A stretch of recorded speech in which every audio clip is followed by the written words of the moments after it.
Good evening, everyone. Hello, hello. Let me just adjust the audio real fast.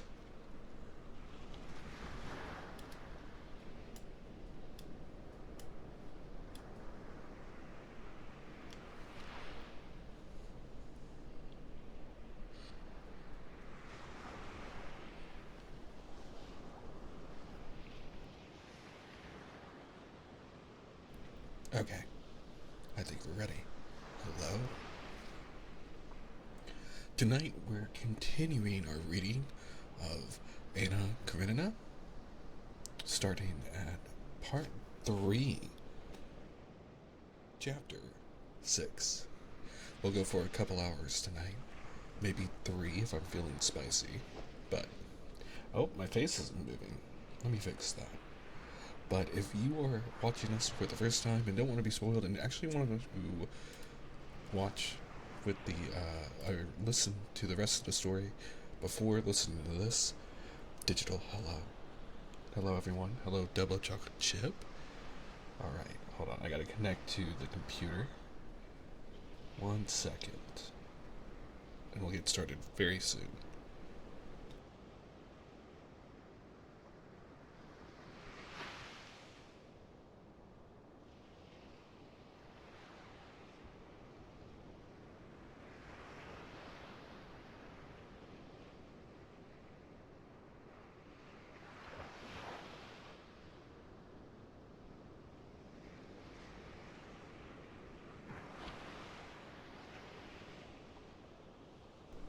As always, I have to wrestle with iTunes at the worst moment to connect.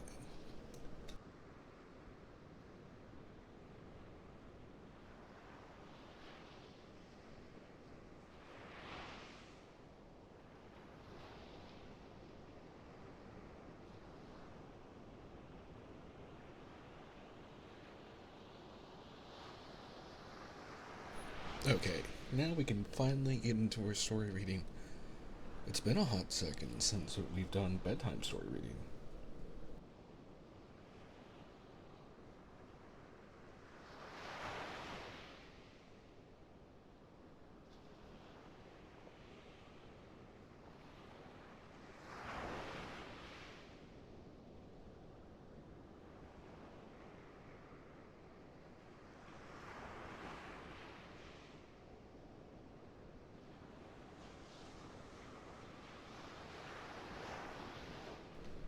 My system just glitched just for a second. Don't worry, it is now working.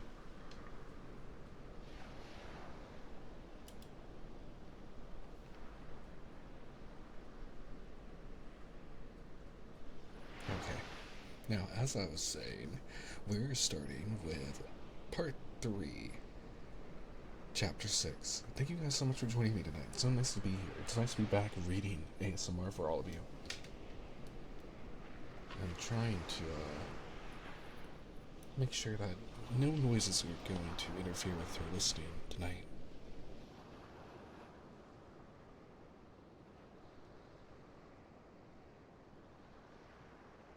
Besides the noise that comes out of my mouth. Now, last time we were hanging out with Levin and his crew of farmhands as they were plowing his field, and they were talking about his frustrations as a farmer, trying to keep up with the younger, more skilled men.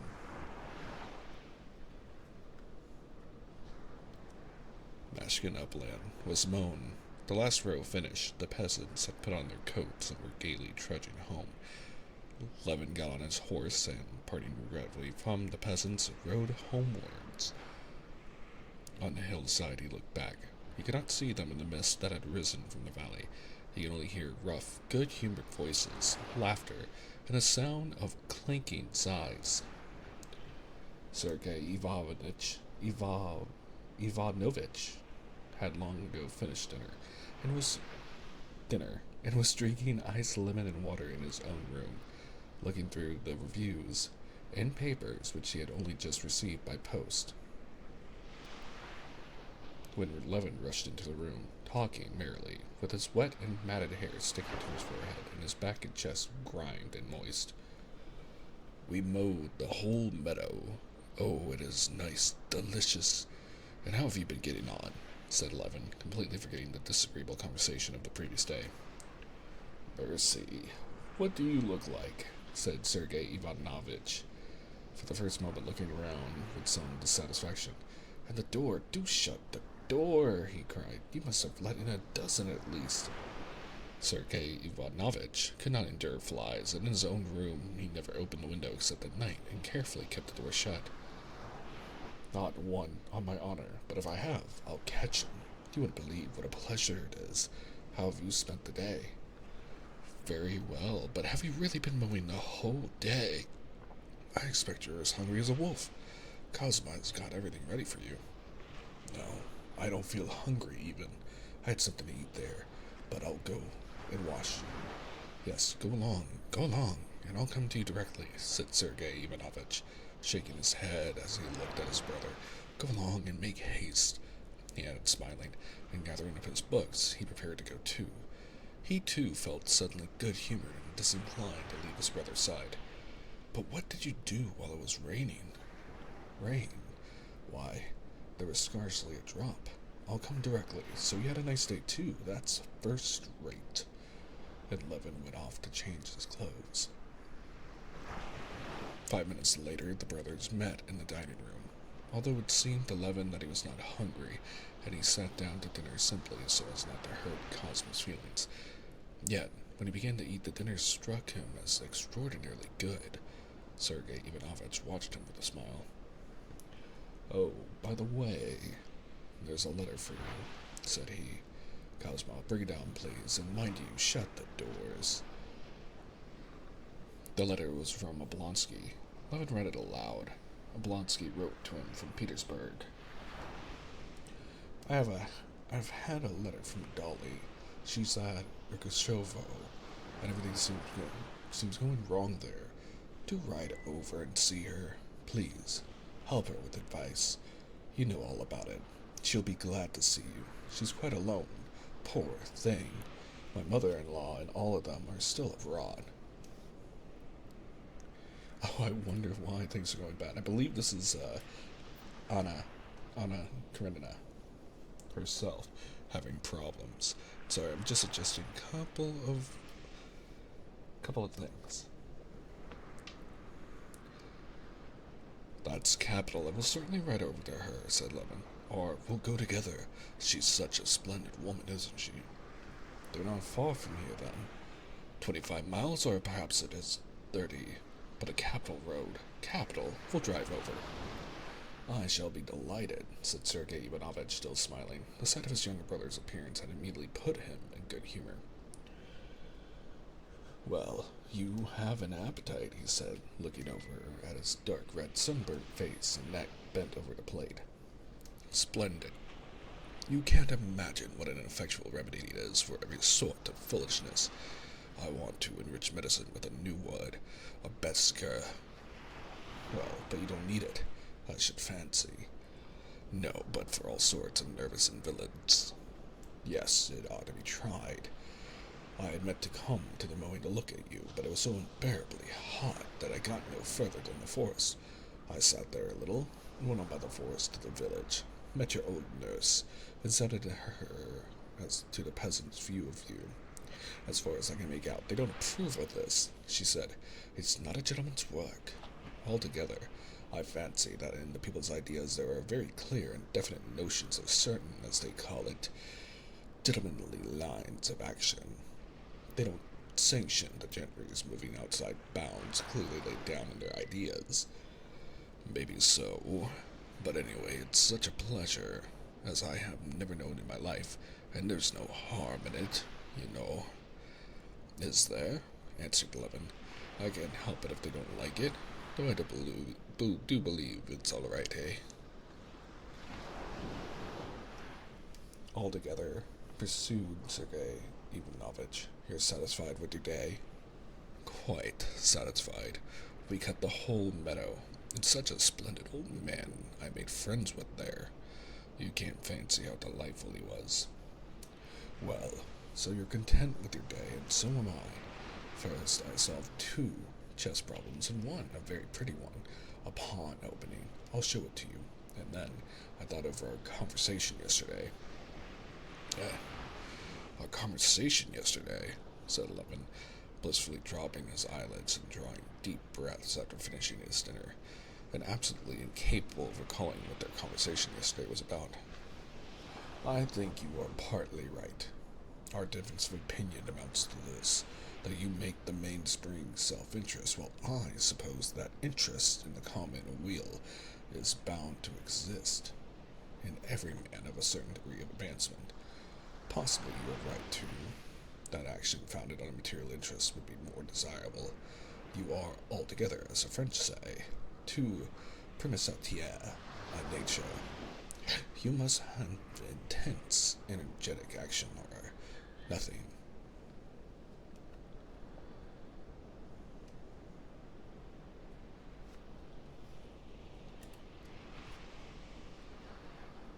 Levin listened to his brother and did not understand a single word, and did not want to understand.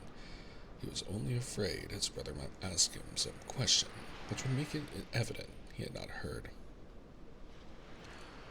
So that's what I think it is, my dear boy, said Sergei Ivanovitch, touching him on the shoulder. Yes, of course, but do you know I won't stand up for my view, answered Levin, with a guilty, childlike smile.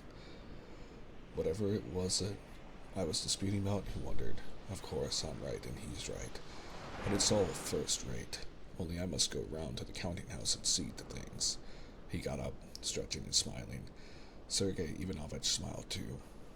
If you want to go out, let's go together, he said, disinclined to be parted from his brother, who seemed positively breathing out freshness and energy. Come, we'll go to the counting house if you have to go there. Oh, heavens, shouted Levin, so loudly that Sergei Ivanovitch was quite frightened. What is the matter? How's Agafea Milovna's hand? Said Levin, slapping himself on the head. I'd positively forgotten her, even. It's much better. Well, anyway, I'll run down to her. Before you've time to get your hat on, I'll be back. And he ran downstairs, clattering with his heels like a spring rattle.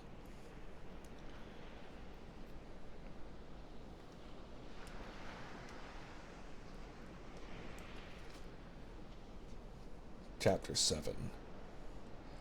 Stepan Arkadyevitch had gone to Petersburg to perform the most natural and essential official duty, one so familiar to everyone in the government service, though incomprehensible to outsiders.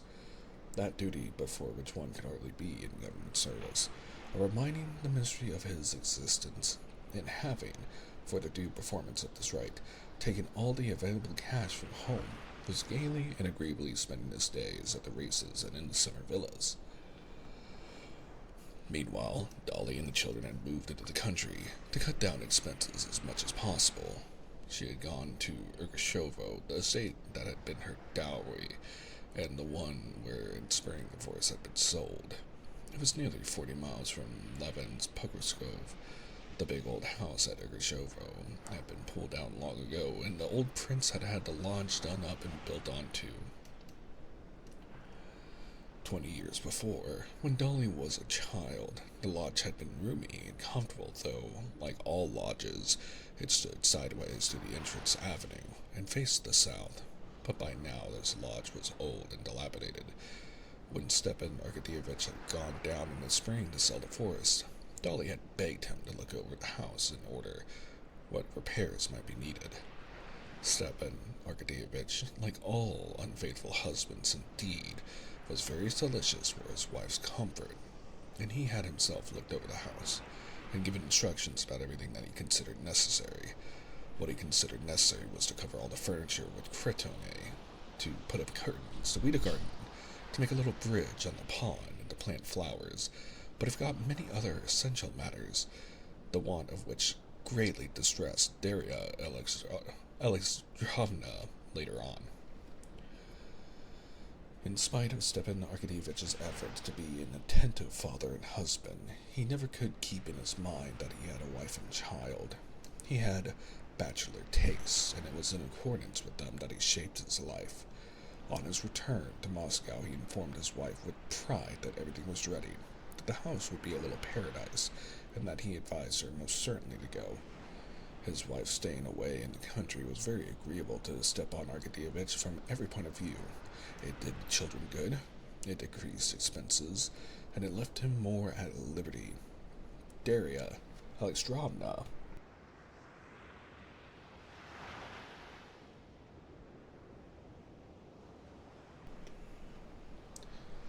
regarded staying in the country for the summer as essential for the children, especially for the little girl who had not succeeded in gaining her strength from the scarlatina, and also as a means of escaping the petty humiliations, the little bills owing to the wood merchant, the fishmonger, the shoemaker, which made her miserable.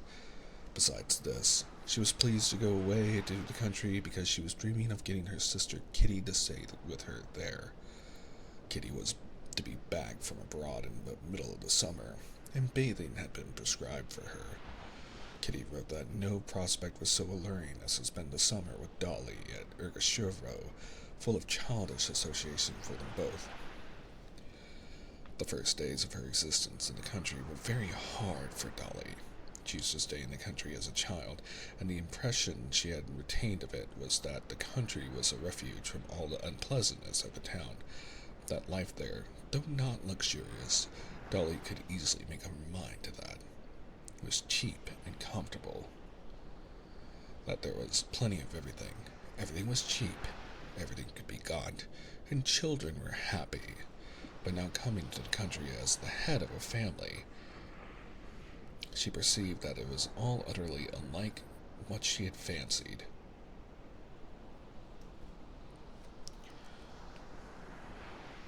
That's totally fine, Digital. Thank you for being here.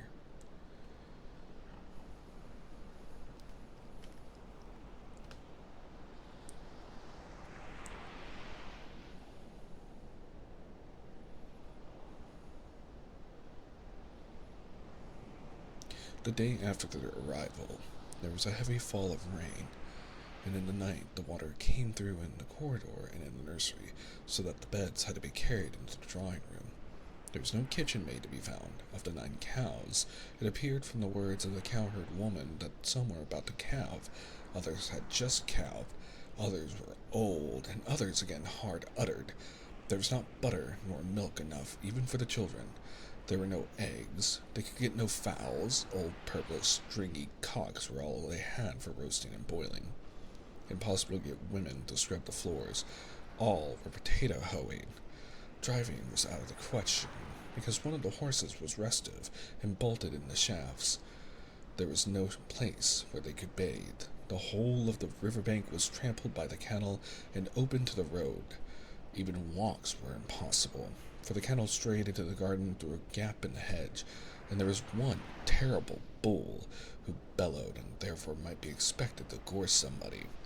There were no proper cupboards for their clothes. What cupboards there were either would not close at all, or burst open whenever anyone passed by them. There were no pots and pans. There was no copper in the wash-house, nor even an ironing board in the maid's room. Finding instead of rest all these from her point of view fearful calamities, Darya Alexandrovna was at first in despair. She exerted herself to the utmost, felt the hopelessness of the position, but was every instant suppressing the tears that started into her eyes. The bailiff, a retired quartermaster whom Stepan Arkadyevitch had taken a fancy to and appointed bailiff on account of his handsome and respectful appearance as a hall porter, showed no sympathy for Darya Alexandrovna's woes. He said respectfully, "Nothing can be done. The peasants are such a wretched lot," and did nothing to help her.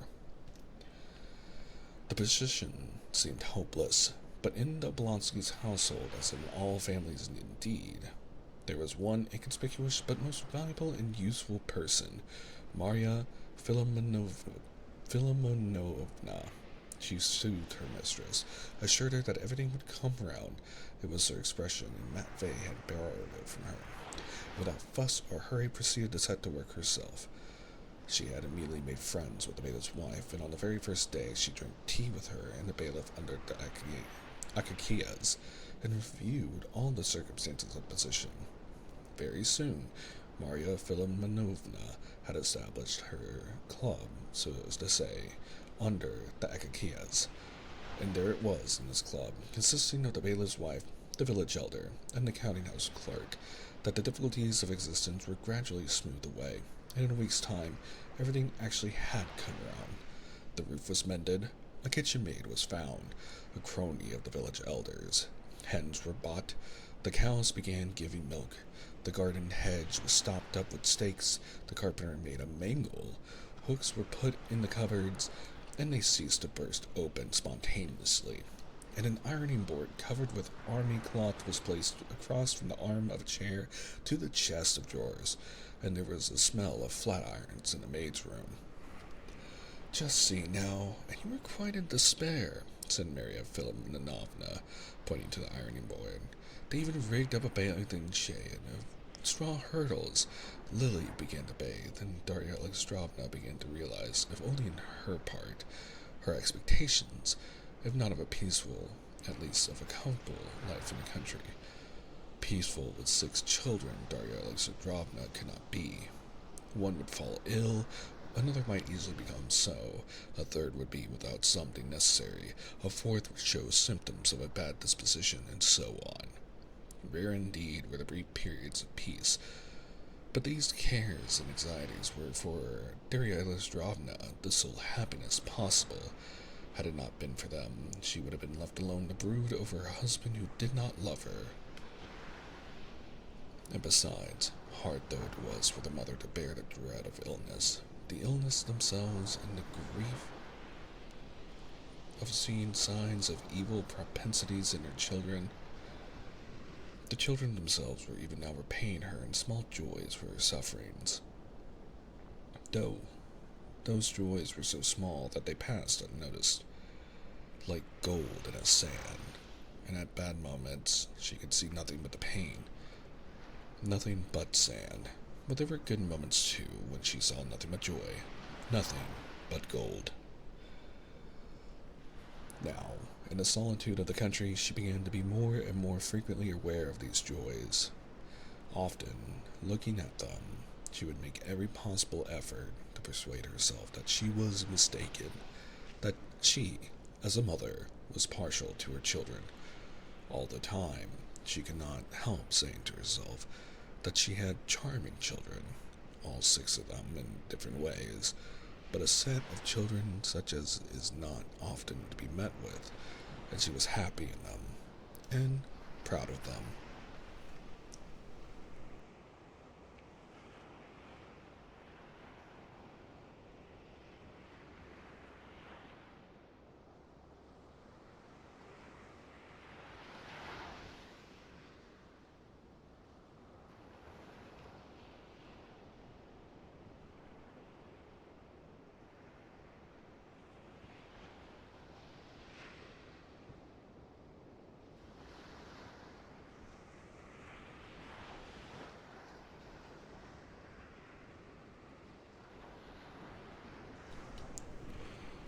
Chapter 8.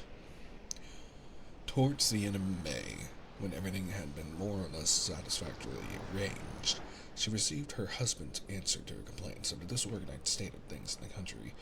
He wrote begging her forgiveness for not having thought of everything before, and promised to come down at the first chance. This chance did not present itself until the beginning of June.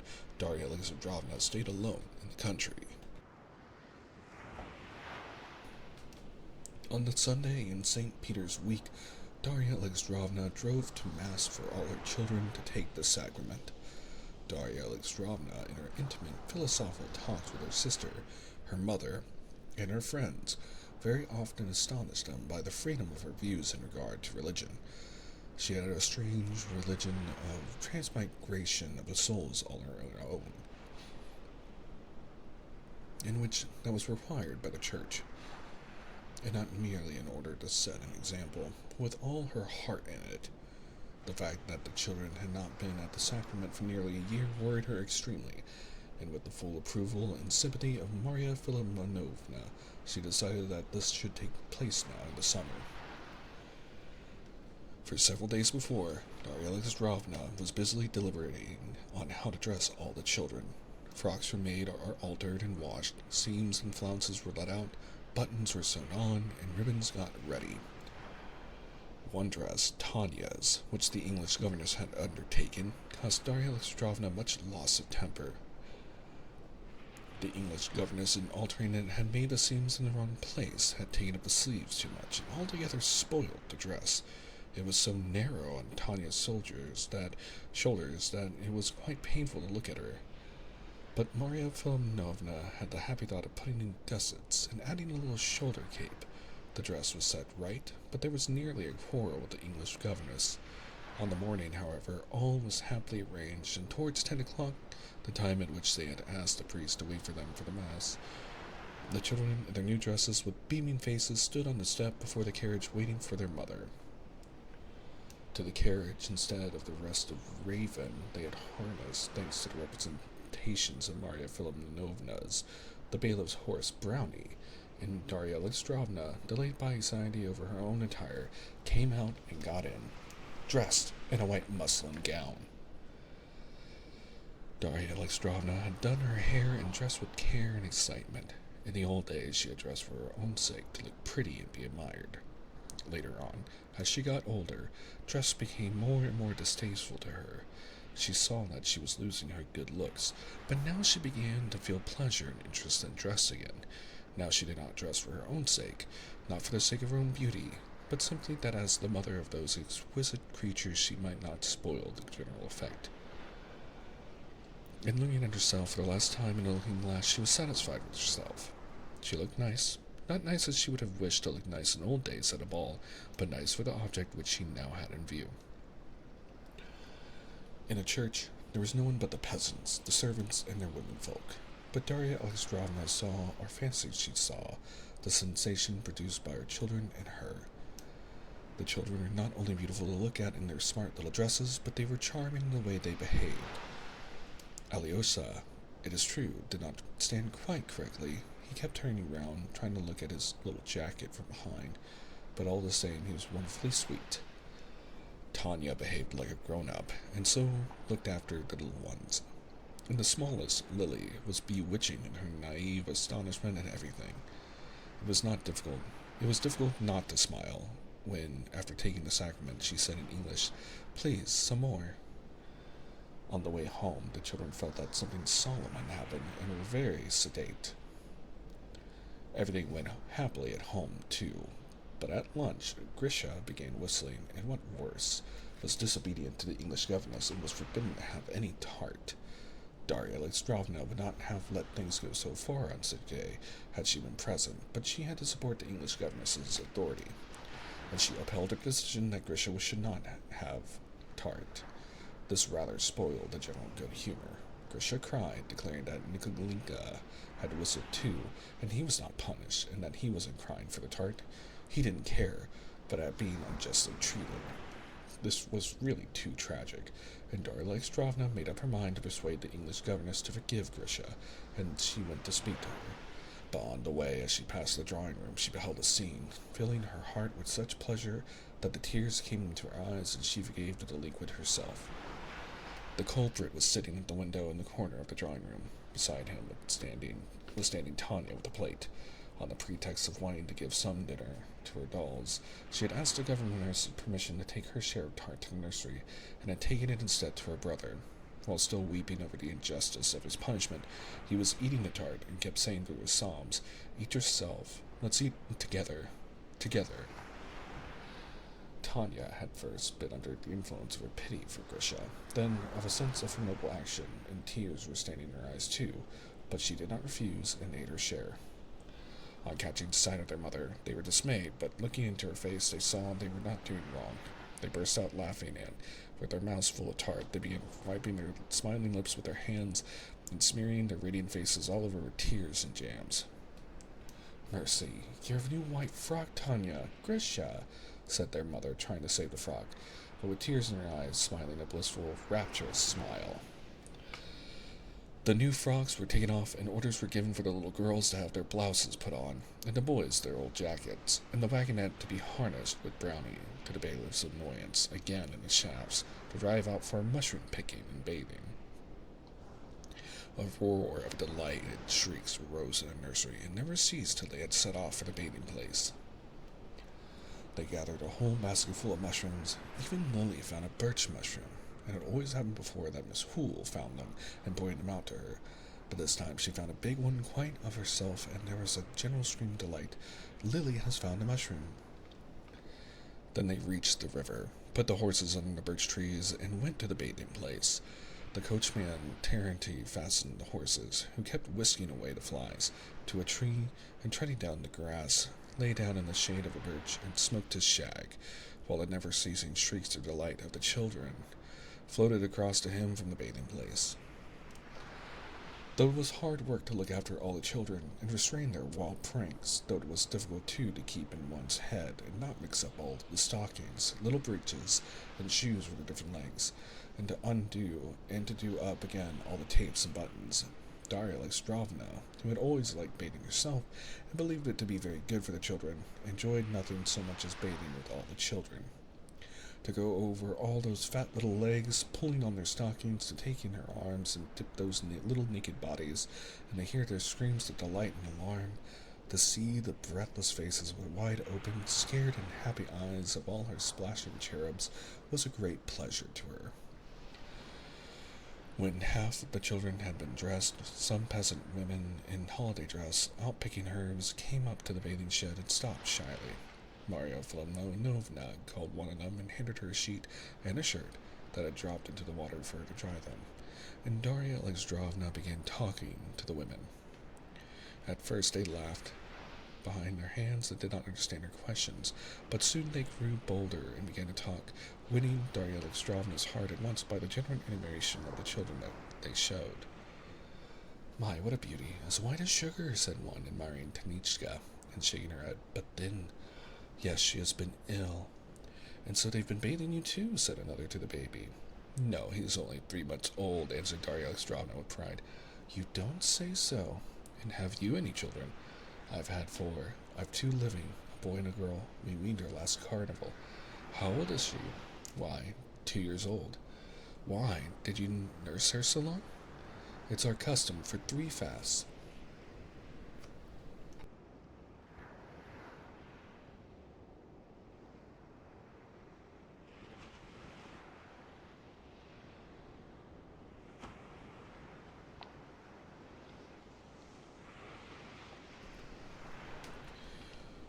The conversation became more interesting to Darya Alexandrovna. What sort of time did she have? What was the matter with the boy? Where was her husband? Did it often happen?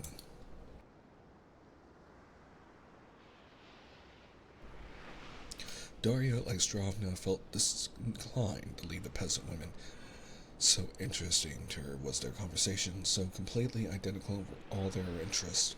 What pleased her most of all was that she saw clearly what all the women admired more than anything was her having so many children, and such fine ones.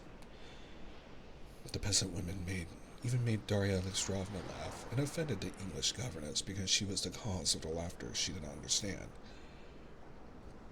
One of the younger women kept staring at the Englishwoman, who was dressing after all the rest, and when she put on her 3rd petticoat, she could not refrain from the remark, "My, she keeps putting on, and she'll never have done," she said, and they all went off into roars. So mean. But of course, I believe the English governess was the one that cheated uh, with her husband. So it's a almost battle of wills here, if I am to remember correctly.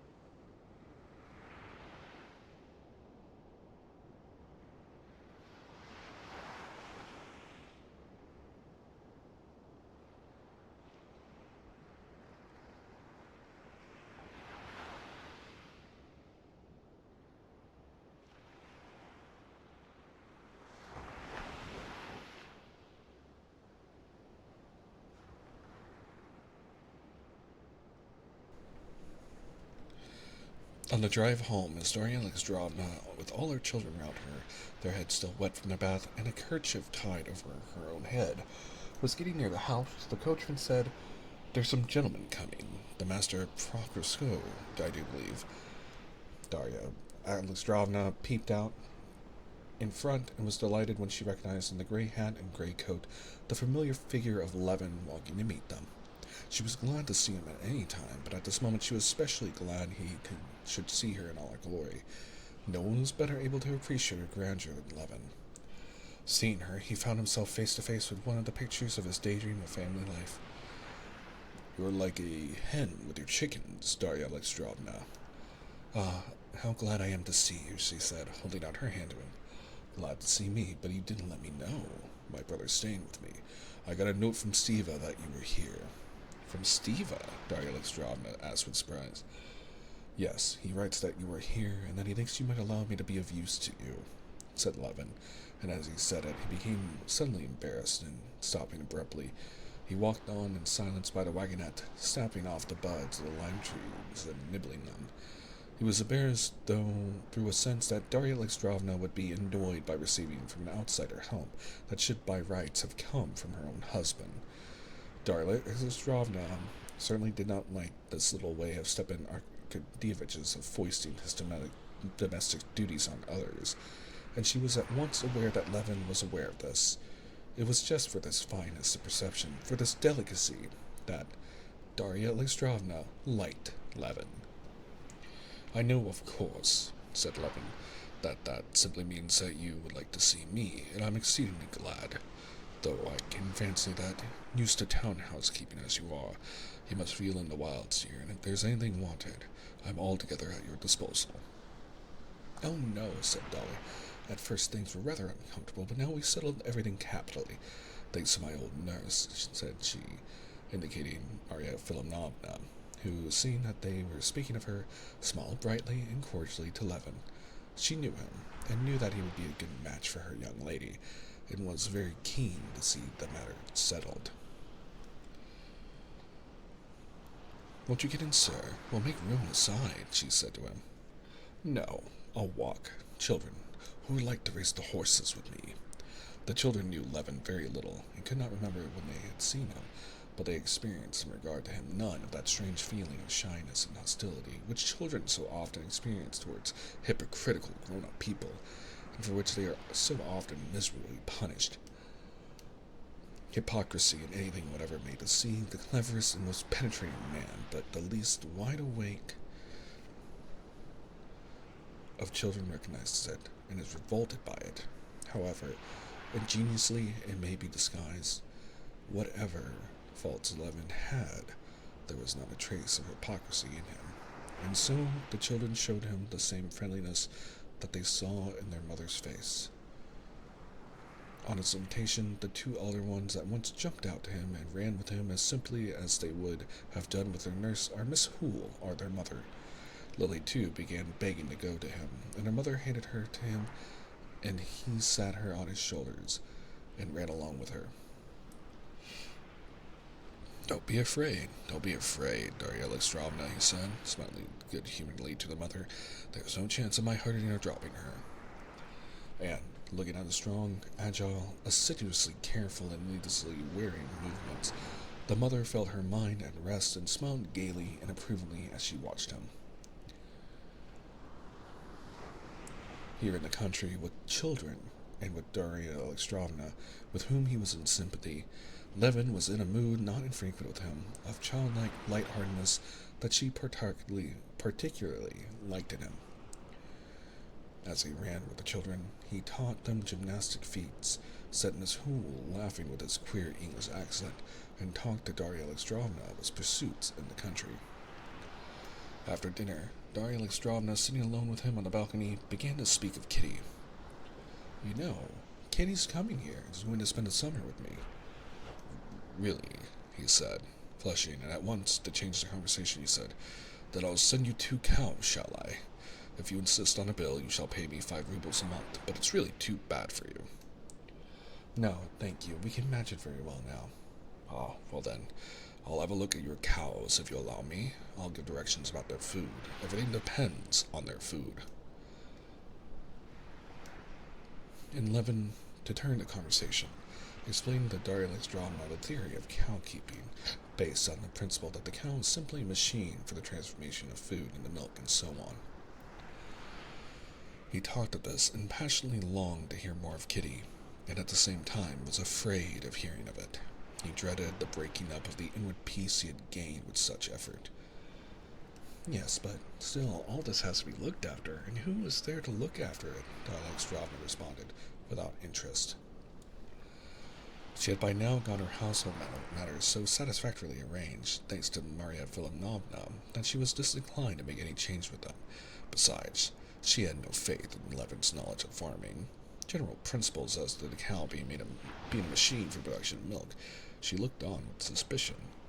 It seemed to her that such principles could only be a hindrance in farm management. It all seemed to her a far simpler matter. All that was needed, as Marya Philimonovna had explained, was to give Brindle and Whitebreast more food and drink, and not to let the cook carry all the kitchen slops to the laundry maid's cow. That was clear, but general propositions as to feeding on meal and on grass were doubtful and obscure, and what was more important, she wanted to talk about Kitty.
Hello, Don. And sorry, I was clearing my throat and having a drink. Chapter 10. Kitty writes to me that there's nothing she longs for so much as quiet and solitude, Dolly said after the silence that had followed.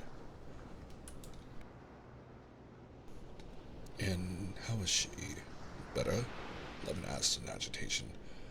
Thank God, she's quite well again. I never believed her lungs were affected.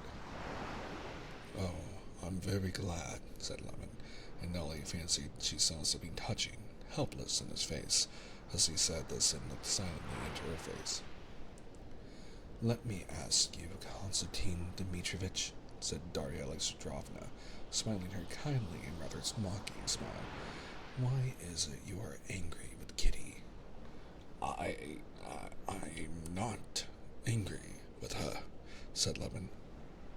Yes, you are angry. Why was it you did not come to see us and with them when you were in Moscow? Darya Alexandrovna, he said, blushing up to the roots of his hair. I wonder, really, that with your kind heart you don't feel this. How it is you feel no pity for me, if nothing else, when you know. What do I know? You know I made an offer and that I was refused, said Levin.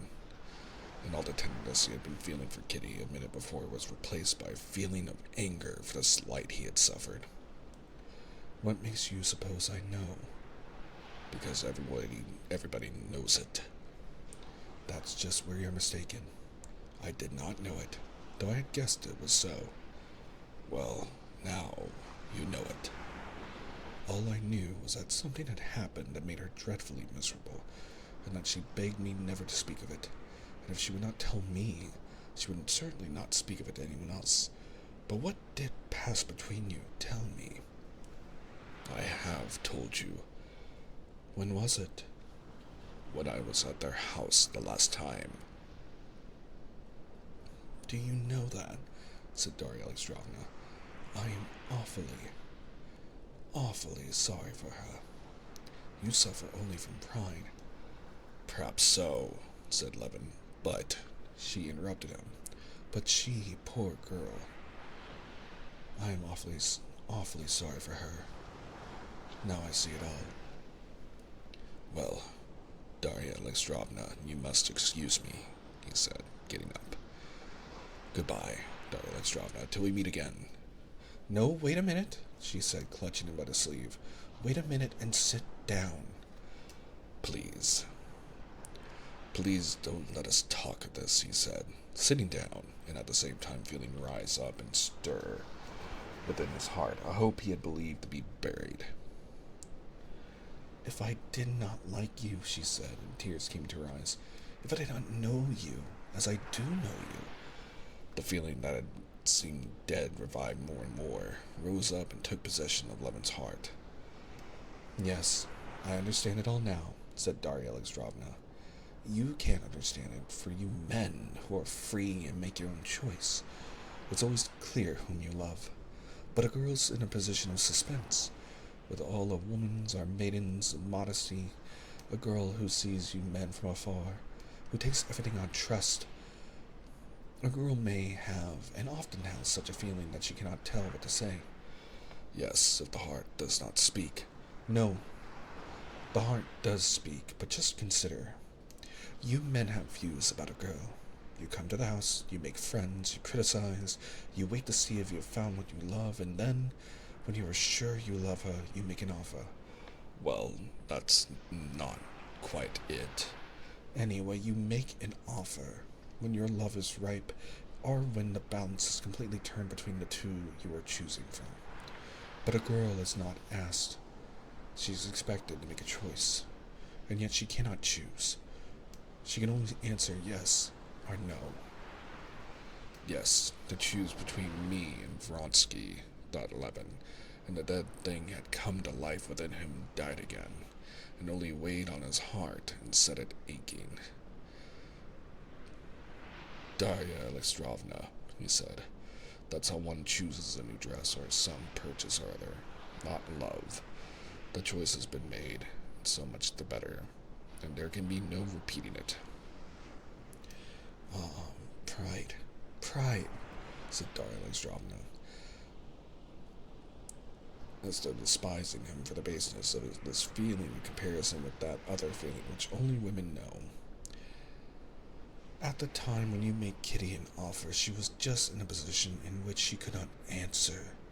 She was in doubt between you and Vronsky. Him she was seeing every day, and you she had not seen for a long while. Supposing she had been older, I, for instance, in her place could have felt no doubt. I always disliked him, and so it has turned out. Levin recalled Kitty's answer. She had said, "No, that cannot be." "Darya Alexandrovna," he said dryly, "I appreciate your confidence in me. I believe you are making a mistake, but whether I am right or wrong, that pride you so despise makes any thought of Katerina Alexandrovna out of the question for me. You understand? Utterly out of the question." I will only say one more thing. You know that I am speaking of my sister, whom I love as I love my own children. I don't say she cared for you. All I meant to say is that her refusal at that moment proves nothing. "I don't know," said Levin, jumping up. "If you only knew how you are hurting me. It's just as if a child of yours were dead and they were to say to you, he would have been like this and like that, and he might have lived, and how happy you would have been in him, but he's dead, dead." "How absurd you are," said Darya Alexandrovna, looking with mournful tenderness at Levin's excitement. "Yes, I see it all more and more clearly," she went on musingly. "So you won't come to see us then?" when Kitty's here. No, I shan't come. Of course, I won't avoid meeting Katerina Alexandrovna, but as far as I can, I will try to save her the annoyance of my presence. You are very, very absurd, repeated Darya Alexandrovna, looking with tenderness into his face. Very well, then. Let it be as though we had not spoken of this. What have you come for, Tanya? She said in French to the little girl who had come in. Where's my spade, Mama? I speak in French and you must too. The little girl tried to say it in French, but could not remember the French for spade. The mother prompted her, and then told her in French where to look for the spade, and this made a disagreeable impression on Levin. Everything in Darya Alexandrovna's house and children struck him now as by no means so charming as a little while before. And what does she talk French with the children for, he thought. How unnatural and false it is, and the children feel it so, learning French and unlearning sincerity. He thought to himself, unaware that Darya Alexandrovna had thought all that over 20 times already, and yet, even at the cost of some loss in sincerity, believed it was necessary to teach her children French in that way. But why are you going? Do stay a little. Levin stayed to tea, but his good humor had vanished, and he felt ill at ease. After tea, he went out into the hall to order his horses to be put in, and when he came back, he found Darya Alexandrovna greatly disturbed, with a troubled face and tears in her eyes. While Levin had been outside, an incident had occurred which had utterly shattered all the happiness she had been feeling that day, and her pride in her children. Grisha and Tanya had been fighting over a ball. Darya Alexandrovna, hearing a scream in the nursery, ran in and saw a terrible sight. Tanya was pulling Grisha's hair, while he, with a face hideous with rage, was beating her with his fists wherever he could get her. Something snapped in Darya Alexandrovna's heart when she saw this.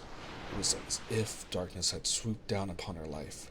She felt that these children of hers, that she was so proud of, were not merely most ordinary, but positively bad, ill-bred children, coarse, brutal propensities, wicked children. She could not talk or think of anything else, and she could not speak to Levin of her misery.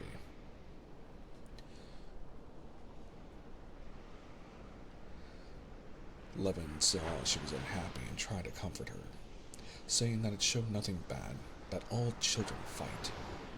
But even as he had said it, he was thinking in his heart, no, I won't be artificial and talk French with my children, but my children won't be like that. All one has to do is not to spoil children, not to distort their nature, and they'll be delightful. No, my children will not be like that. He said goodbye and drove away, and she did not try to keep him.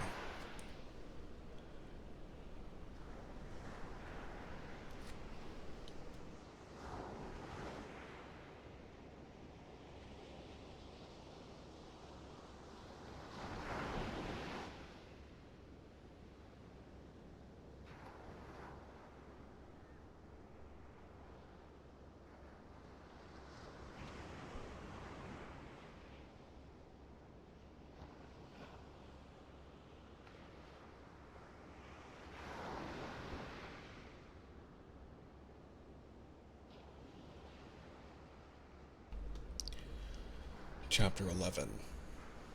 In the middle of July, the elder of the village on Levin's sister's estate, about 15 miles from Pokrovskoe, came to Levin to report how things were going there and on the hay. The chief source of income on his sister's estate was from the riverside meadows. In former years, the hay had been bought by the peasants for 20 rubles the 3 acres. When Levin took over the management of the estate, he thought on examining the grasslands that they were worth more, and he fixed the price at 25 rubles the 3 acres. The peasants would not give that price, and as Levin suspected, kept off other purchasers. Then Levin had driven over himself and arranged to have the grass cut, partly by hired labor, partly at a payment of a certain proportion of the crop. His own peasants put every hindrance they could in the way of this new arrangement, but it was carried out. In the first year of the meadows had yielded a profit almost double. The previous year, which was the 3rd year, the peasants had maintained the same opposition to the arrangement, and the hay had been cut on the same system. This year, the peasants were doing all the mowing for a third of the hay crop, and the village elder had come now to announce that the hay had been cut, and that, fearing rain, they had invited the counting house clerk over, had divided the crop in his presence, and had raked together 11 stacks as the owner's share. From the vague answers to his questions how much hay had been cut on the principal meadow, from the hurry of the village elder who had made the division, not asking leave, from the whole tone of the peasant, Levin perceived that there was something wrong in the division of the hay, and made up his mind to drive over himself to look into the matter.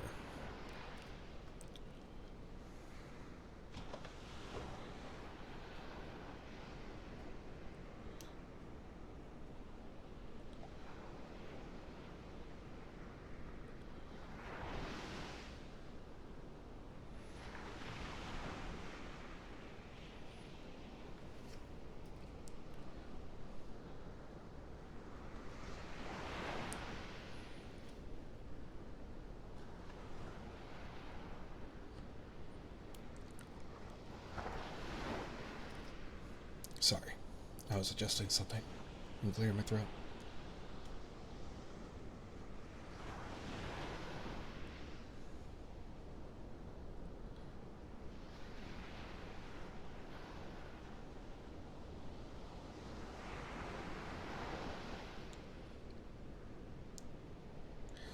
Arriving for dinner at the village.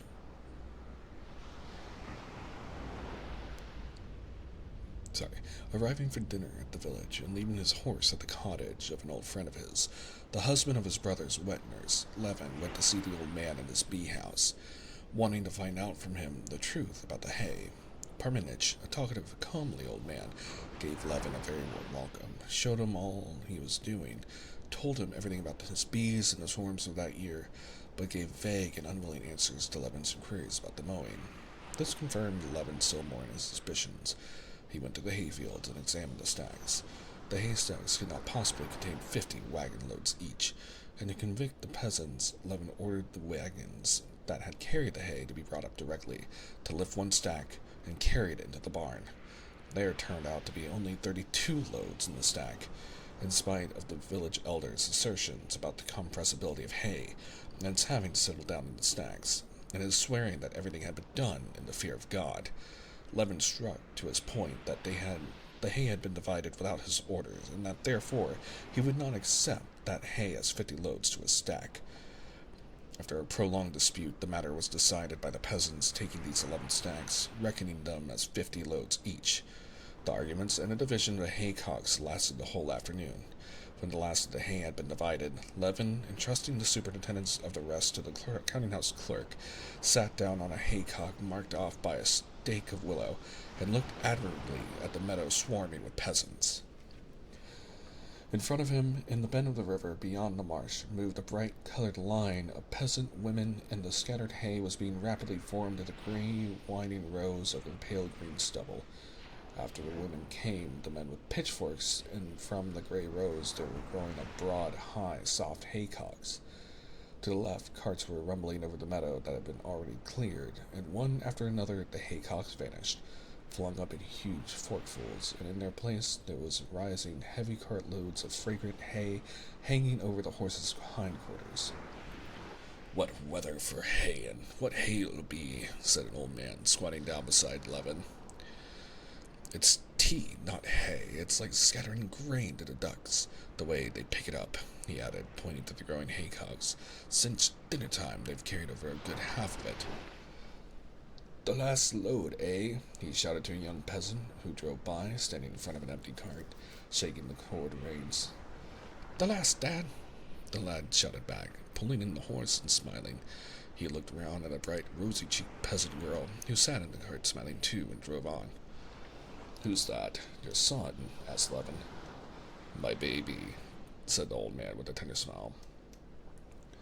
"What a fine fellow." "The lad's all right."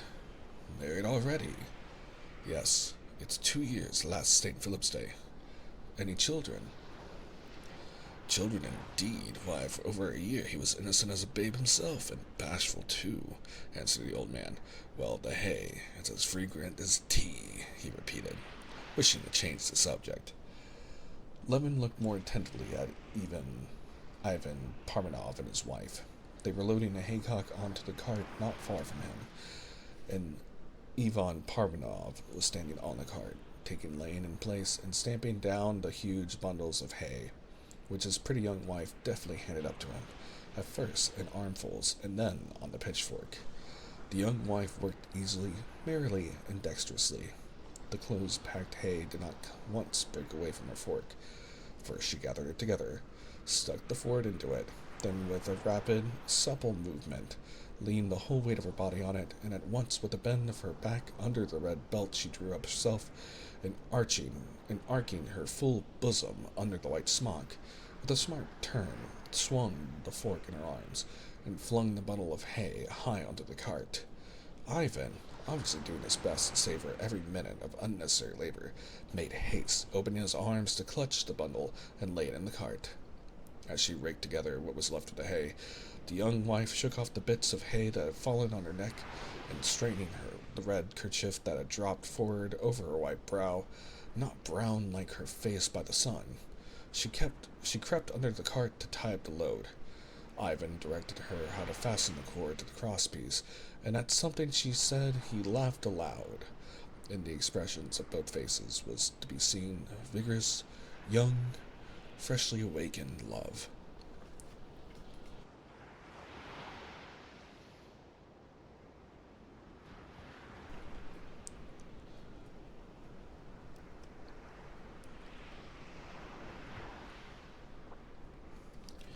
Chapter 12.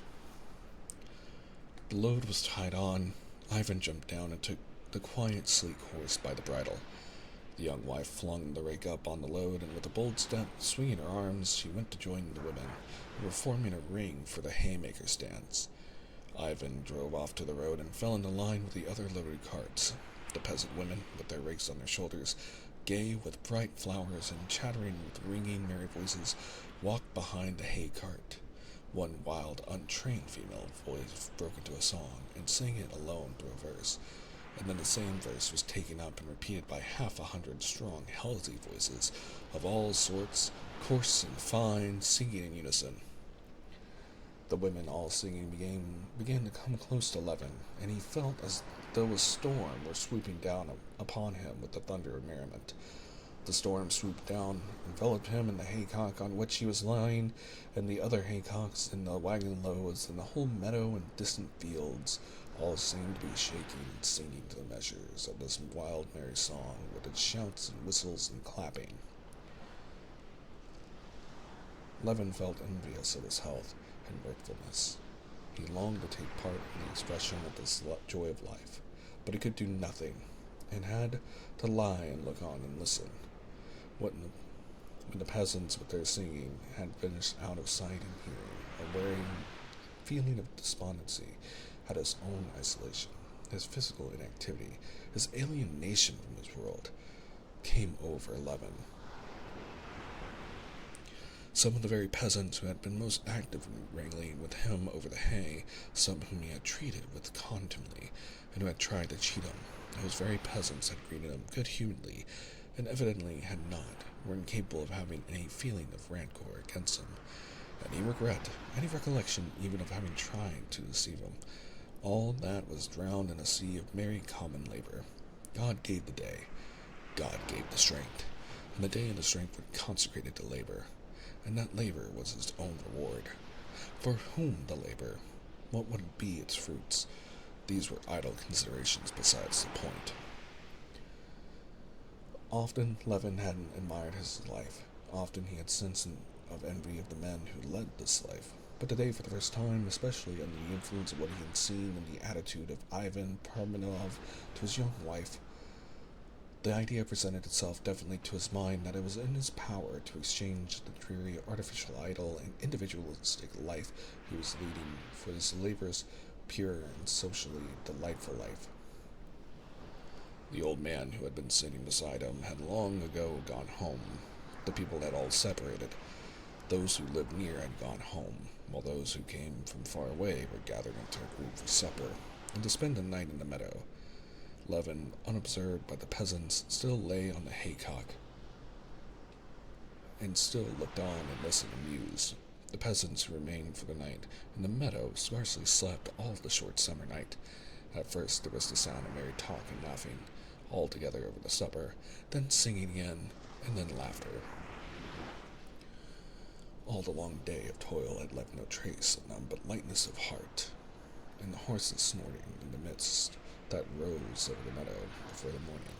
Rousing himself, Lemon got up from the haycock, and looking at the stars, he saw that the night was over. Well, what am I going to do?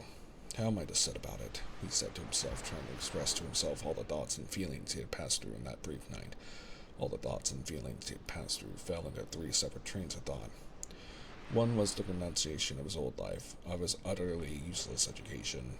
This renunciation gave him satisfaction. It was easy and simple.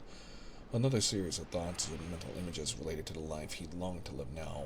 The simplicity, the purity, the sanity of this life he felt clearly, and he was convinced he would find it, the content, the peace, and the dignity of the lack of which he was so miserably conscious.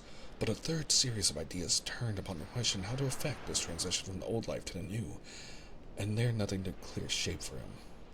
Have a wife, have a work in the necessity of love, leave Procrisco, buy land, become a member of the peasant community, marry a peasant girl? How am I to set about it? He asked himself again. I could not find an answer. I haven't slept all night, though, and I can't think it out clearly. He said to himself, I'll work it out later. One thing's certain, this night has decided my fate. All my old dreams of home life were absurd, not the real thing, he told himself. It's all ever so much simpler and better. How beautiful, he thought, looking at the strange, as it were, mother-of-pearl shell of white fleecy cloudlets resting right over his head in the middle of the sky. How exquisite it all is in this exquisite night, and when was there time for that cloud shell to form? Just now I looked at the sky, and there was nothing in it, only two white streaks. Yes, and so imperceptibly, too, my views of life had changed. He went out of the meadow and walked along the high road towards the village. A slight wind arose, and the sky looked gray and sullen. The gloomy moment had come that usually precedes the dawn, the full triumph of light over darkness. Shrinking from the cold, Levin walked rapidly, looking at the ground. What's that? Someone coming, he thought, catching the tinkle of bells and lifting his head. 40 paces from him, a carriage with 4 horses harnessed abreast was driving towards him along the grassy road on which he was walking. The shaft horses were tilted against the shafts by the ruts, but the dexterous driver sitting on the box held the shaft over the ruts, so that the wheels ran on the smooth part of the road. This was all Levin noticed, and without wondering who it could be, he gazed absently at the coach. In the coach was an old lady dozing in one corner, and at the window, evidently only just awake, sat a young girl holding in both hands the ribbons of a white cap. With a face full of light and thought, full of subtle complex in her life that was remote from Levin, she was gazing beyond him at the glow of the sunrise. At the very instant when this apparition was vanishing, the truthful eyes glanced at him. She recognized him, and her face lighted up with wondering delight. He could not be mistaken. There were no other eyes like those in the world. There was only one creature in the world that could concentrate for him all the brightness and meaning of life. It was she. It was Kitty. He understood that she was driving to Urkashovo from the railway station, and everything that had been stirring Levin during that sleepless night, all the resolutions he had made, all vanished at once. He recalled with horror his dreams of marrying a peasant girl. There only, in the carriage that crossed over to the other side of the road and was rapidly disappearing, there only could he find the solution to the riddle of his life, which had weighed so agonizingly upon him of late. She did not look out again. The sound of the carriage springs was no longer audible, and the bells could scarcely be heard. The barking of dogs showed the carriage had reached the village, and all that was left was the empty fields all around. The village in front, and he himself isolated and apart from it all. wandering lonely along the deserted high road. He glanced at the sky, expecting to find there the cloud shell he had been admiring and taking as a symbol of the ideas and feelings of the night. There was nothing in the sky in the least like a shell. There, in the remote heights above, a mysterious change had been accomplished. There was no trace of shell, and there was stretched over fully half the sky an even covering of tiny and even tinier cloudlets. The sky had grown blue and bright, and with the same softness, but with the same remoteness, it met his questioning gaze. No, he said to himself, however good that life of simplicity and toil may be, I cannot go back to it. I love her.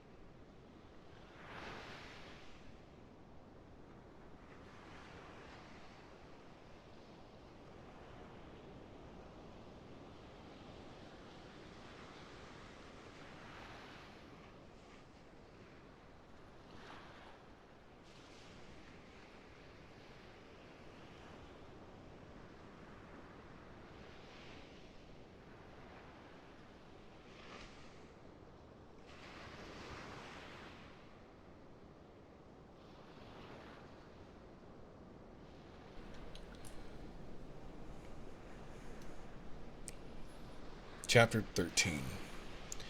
None but those who were most intimate with Alexei Alexandrovich knew that, while on the surface the coldest and most reasonable of men, he had one weakness quite opposed to the general trend of his character.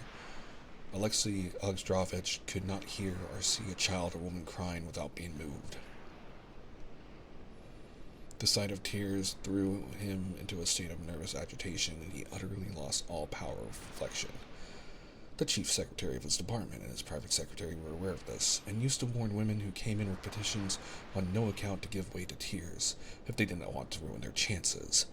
He will get angry and will not listen to you, they used to say, and as a fact, in such cases, the emotional discernment set up in Alexei Alexandrovich by the sight of tears found expression in hasty anger. I can do nothing, kindly leave the room, he would calmly cry in such cases. When returning from the races, Anna had informed him of her relations with Vronsky, and immediately afterwards had burst into tears, hiding her face with her hands. Alexei Alexandrovich, for all the fury aroused in him against her, was aware at the same time of a rush of that emotional disturbance always produced in him by tears. Conscious of it, and conscious that any expression of his feelings at that minute would be out of keeping with the position, he tried to suppress every manifestation of life in himself, so neither stirred nor looked at her. This was what had caused that strange expression of death-like rigidity in his face, which had so impressed Anna. When they reached the house, he helped her to get out of the carriage, and making an effort to master himself, took leave of her with his usual urbanity, and uttered that phrase that bound him to nothing. He said that tomorrow he would let her know his decision. His wife's words, confirming his worst suspicions, had sent a cruel pang to the heart of Alexei Alexandrovich. That pang was intensified by the strange feeling of physical pity for her set up by her tears. But when he was all alone in the carriage, Alexei Alexandrovich, to his surprise and delight, felt complete relief both from this pity and from the doubts and agonies of jealousy. He experienced the sensations of a man who has had a tooth out after suffering long from toothache, after a fearful agony, and a sense of something huge, bigger than the head itself, being torn out of his jaw. The sufferer, hardly able to believe in his own good luck, feels all at once that has so long poisoned his existence and enchained his intention, exists no longer, and that he can live and think again, and take interest in other things besides his tooth. This feeling Alexei Alexandrovich was experiencing. The agony had been strange and terrible, but now it was over. He felt that he could live again, and think of something other than his wife. No honor, no heart, no religion. A corrupt woman. I always knew it and always saw it, though I tried to deceive myself to spare her, he said to himself, and it actually seemed to him that had seen it. He always had seen it. He recalled incidents of their past life in which he had never seen anything wrong before. Now these incidents proved clearly that she had always been a corrupt woman. I made a mistake in linking my life to hers, but there was nothing wrong in my mistake, and so I cannot be unhappy. It's not I that am to blame, he told himself, but she. But I have nothing to do with her. She does not exist for me. Everything relating to her and her son, towards whom his sentiments were as much changed as towards her, ceased to interest him. The only thing that interested him now was the question of in what way he could best, with most propriety and comfort for himself, and thus with the most justice, extricate himself from the mud with which she had spattered him in her fall, and then proceed along his path of active, honorable, and useful existence. I cannot be made unhappy by the fact that a contemptible woman has committed a crime. I have only to find the best way out of this difficult position in which she placed me, and I shall find it, he said to himself, frowning more and more. I am not the first, nor the last, and to say nothing of historical instances dating from the fair Helen of Menelaus, recently revived in the memory of all. A whole list of contemporary examples of husbands with unfaithful wives in the highest society rose before Alexei Alexandrovich's imagination. Daryalov, Poltavsky, Prince Karabanov, Count Paskudin, Drom. Yes, even Drom, such an honest, capable fellow. Semyonov, Chagin, Sigonin, Alexei Alexandrovich remembered, admitting that a certain quite irrational ridicule falls to the lot of these men. Yet I never saw anything but a misfortune in it, and always felt sympathy for it. Alexei Alexandrovich said to himself, though indeed this was not the fact, and he had never felt sympathy for misfortunes of that kind. But the more frequently he had heard of instances of unfaithful wives betraying their husbands, the more highly he thought of himself. It is a misfortune which may befall anyone, and this misfortune has befallen me. The only thing to be done is to make the best of the position. And he began passing in review the methods of proceeding of men who had been in the same position that he was in. Daryalov fought a duel. The duel had particularly fascinated the thoughts of Alexei Alexandrovich in his youth, just because he was physically a coward, and was himself well aware of that fact. Alexei Alexandrovich could not without horror contemplate the idea of a pistol aimed at himself, and had never made use of any weapon in his life. This horror had in his youth set him pondering on dueling, and pictured himself in a position in which he would have to expose his life to danger. Having attained success in an established position in the world, he had long forgotten this feeling, but a habitual bent of feeling reasserted himself, and dread of his own cowardice proved even now so strong that Alexei Alexandrovich spent a long while thinking of the question of dueling in all its aspects, and hugging the idea of a duel, though he was fully aware beforehand that he would never under any circumstances fight one. There's no doubt our society is still so barbarous. It's not the same in England that very many, and among these were those whose opinion Alexandrovich particularly valued, looked favorably on the duel, but what result is attained by it? Suppose I call him out? Alexei Alexandrovich went on to himself, and vividly picturing the night he would spend after the challenge. And the pistol aimed at him, he shuddered and knew that he never would do it. Suppose I call him out? Suppose I am taught, he went on musing, to shoot. I pressed the trigger, he said to himself, closing his eyes, and it turns out I have killed him. Alexei Alexandrovich said to himself, and he shook his head as though to dispel such silly ideas. What sense is there in murdering a man in order to define one's relation to a guilty wife and son? I should still just as much have to decide what I ought to do with her, but what is more probable, and what would doubtless occur? I should be killed or wounded. I, the innocent person, should be the victim. Killed or wounded. It's even more senseless. But apart from that, a challenge to fight would be an act hardly honest on my side. Though I know perfectly well that my friends would never allow me to fight a duel, would never allow the life of a statesman needed by Russia to be exposed to danger. Knowing perfectly well beforehand that the matter would never come to real danger, it would amount to simply trying to gain a certain sham reputation by such a challenge. That would be dishonest. That would be false. That would be deceiving myself and others. A duel is quite irrational, and no one expects it of me. My aim is simply to safeguard my reputation, which is essential for the uninterrupted pursuit of my public duties. Official duties, which had always been of great consequence in Alexei Alexandrovich's eyes, seemed of special importance to his mind at this moment. Considering rejecting the duel, Alexei Alexandrovich turned to divorce, another solution selected by several of the husbands he remembered. Passing in mental review all the instances he knew of divorces, there were plenty of them in the very highest society with which he was very familiar. Alexei Alexandrovich could not find a single example in which the object of divorce was that which he had in view. Alexei Alexandrovich could not find a single example in which the object of divorce was that which he had in view. In all these instances, the husband had practically ceded or sold his unfaithful wife, and the very party which, being in fault, had not the right to contract a fresh marriage, had formed counterfeit, pseudo-matrimonial ties with a self-styled husband. In his own case, Alexei Alexandrovich saw that a legal divorce, that is to say, one in which only the guilty wife would be repudiated, was impossible of attainment. He saw that the complex conditions of the life that he led made the coarse proofs of his wife's guilt, required by law, out of the question. He saw that a certain refinement in that life would not admit of such proofs being brought forward, even if he had them, and that to bring forward such proofs would damage him in the public estimation more than it would her. An attempt at divorce could lead to nothing but a public scandal, which would be a perfect godsend to his enemies for calumny and attacks on his high position in society.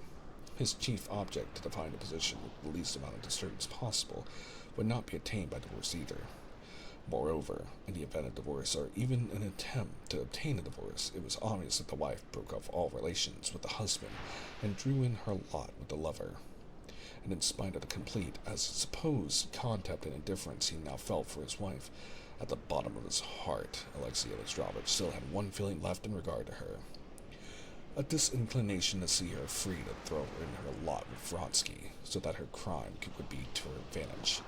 The mere notion of this so exasperated Alexei Alexandrovich that directly it rose to his mind he groaned with inward agony, and got up and changed his place in the carriage, and for a long while after he sat with scowling brows, wrapping his numbed and bony legs in the fleecy rug.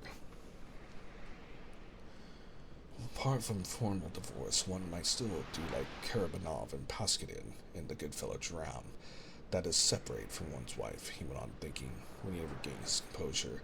But this step, too, presented the same drawback of public scandal as a divorce, and what was more, a separation, quite as much as a regular divorce, flung his wife into the arms of Vronsky. No, it's out of the question. Out of the question, he said, twisting his rug about him again. I cannot be unhappy, but neither she nor he ought to be happy. The feeling of jealousy which had tortured him during the period of uncertainty had passed away at the instant when the tooth had been with agony extracted by his wife's words. But that feeling had been replaced by another, the desire not merely that she should not be triumphant, but that she should get due punishment for her crime. He did not acknowledge this feeling, but at the bottom of his heart he longed for her to suffer for having destroyed his peace of mind, his honor. And going once again over the conditions inseparable from a duel, a divorce, a separation, and once again rejecting them, Alexei Alexandrovich felt convinced that there was only one solution: to keep her with him, concealing what had happened from the world, and using every measure in his power to break off the intrigue, and still more, though this he did not admit to himself, to punish her. I must inform her of my conclusion, that thinking over the terrible position in which she has placed her family, all other solutions will be worse for both sides, an external status quo, and that such I agreed to retain, on the strict condition of obedience on her part to my wishes, that is to say, cessation of all intercourse with her lover. When this decision had been finally adopted, another weighty consideration occurred to Alexei Alexandrovich in support of it. By such a course only shall I be acting in accordance with the dictates of religion, he told himself. In adopting this course, I am not casting off a guilty wife, but giving her a chance of amendment, and indeed, difficult as the task will be to me, I shall devote part of my energies to her reformation and salvation. Though Alexei Alexandrovich was perfectly aware, I believe I'm not quite loud enough. There we go. That should be better.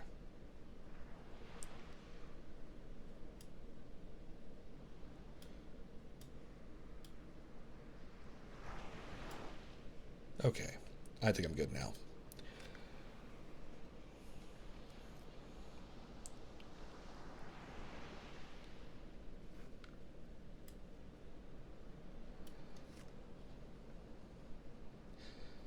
Though Alexei Alexandrovich was perfectly aware that he could not exert any moral influence over his wife, that such an attempt at reformation could lead to nothing but falsity, though in passing through these difficult moments he had not once thought of seeking guidance in religion, yet now, when his conclusion corresponded, as it seemed to him, with the requirements of religion, this religious sanction to his decision gave him complete satisfaction, and to some extent restored his peace of mind. He was pleased to think that, even in such an important crisis in life, no one would be able to say that he had not acted in accordance with the principles of that religion, whose banner he had always held aloft amid the general coolness and indifference. As he pondered over subsequent developments, Alexei Alexandrovich did not see indeed why his relations with his wife should not remain practically the same as before.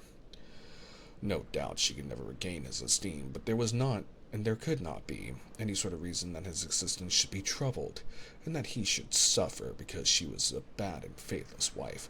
Yes, time will pass, which arranges all things, and the old relations will be re-established, Alexei Alexandrovich told himself. So far re-established, that is, that I shall not be sensible of a break in the continuity of my life. She is bound to be unhappy, but I am not to blame, so I cannot be unhappy. Some fierce copium. As he neared Petersburg, Alexei Alexandrovich not only adhered entirely to his decision, but was even composing in his head the letter he would write to his wife. Going into the porter's room, Alexei Alexandrovich glanced at the letters and papers brought from his office, and directed that they should be brought to him in his study. The horses can be taken out and will see no one, he said in answer to the porter, with a certain pleasure, indicative of his agreeable frame of mind, emphasizing the words, see no one. In his study, Alexei Alexandrovich walked up and down twice, stopped at an immense writing table on which 6 candles had already been lighted by the valet who had preceded him. He cracked his knuckles and sat down, sorting out his writing appurtenances. Putting his elbows on the table, he bent his head on one side, thought a minute, and began to write without pausing for a second. He wrote without using any form of address to her, and wrote in French, making use of the plural vos, or vous, which has not the same note of coldness as the corresponding Russian form. At our last conversation, you notified you of my intention to communicate to you my decision in regard to the subject of that conversation. Having carefully considered everything, I am writing now that with the object of fulfilling that promise. My decision is as follows. Whatever your conduct may have been, I do not consider myself justified in breaking the ties in which we are bound by a higher power. The family cannot be broken up by a whim, a caprice, or even by the sin of one of the partners in the marriage, and our life must go on as it has done in the past. This is essential for me, for you, and for our son. I am fully persuaded that you have repented and do repent of what was called forth the present letter, and that you will cooperate with me in eradicating the cause of our estrangement and forgetting the past. In the contrary event, you can conjecture what awaits you and your son. All this I hope to discuss more in detail in a personal interview. As the season is drawing to a close, I would beg you to return to Petersburg as quickly as possible, not later than Tuesday. All necessary preparations shall be made for your arrival here. I beg you to note that I attach particular significance to compliance with this request. A. Karenina. P.S. I enclose the money which may be needed for your expenses. He read through the letter and felt pleased with it, and especially that he remembered to enclose money. There was not a harsh word, not a reproach in it, nor was there undue indulgence. Most of all, it was a golden bridge for return. Folding the letter and smoothing it with a massive ivory knife, and putting it in an envelope with the money, he rang the bell with gratification and always afforded him to use the well-arranged appointments of his writing table. Give this to the courier to be delivered to Anna Karenina tomorrow at the summer villa, he said, getting up. Certainly, Your Excellency. Tea to be served in the study. Alexei Alexandrovich ordered tea to be brought to the study, and playing with the massive paper knife, he moved to his easy chair, near which there had been placed ready for him a lamp and the French work on Egyptian hieroglyphs that he had begun. Over the easy chair there hung in a gold frame an oval portrait of Anna, a fine painting by a celebrated artist. Alexei Alexandrovich glanced at it. The unfathomable eyes gazed ironically and insolently at him. Insufferably insolent and challenging was the effect in Alexei Alexandrovich's eyes of the black lace about the head, admirably touched in by the painter, the black hair and handsome white hand, with one finger lifted, covered with rings. After looking at the portrait for a minute, Alexei Alexandrovich shuddered, so that his lips quivered, and he uttered a sound "ugh" and turned away. He made haste to sit down in his easy chair and opened the book. He tried to read, but he could not revive the very vivid interest he had felt before in Egyptian hieroglyphics. He looked at the book and thought of something else. He thought not of his wife, but of a complication that had arisen in his official life, which at the time constituted the chief interest of it. He felt that he penetrated more deeply than ever before into this intricate affair, and that he had originated a leading idea. He could say it without self-flattery, calculated to clear up the whole business, to strengthen him in his official career, to discomfit his enemies, and thereby to be of the greatest benefit to the government. Directly the servant had set the tea and left the room, Alexei Alexandrovich got up and went to the writing table. Moving into the middle of the table a portfolio of papers with scarcely perceptible smile of self-satisfaction, he took a pencil from a rack and plunged into the perusal of a complex report relating to the present complication. The complication was of this nature.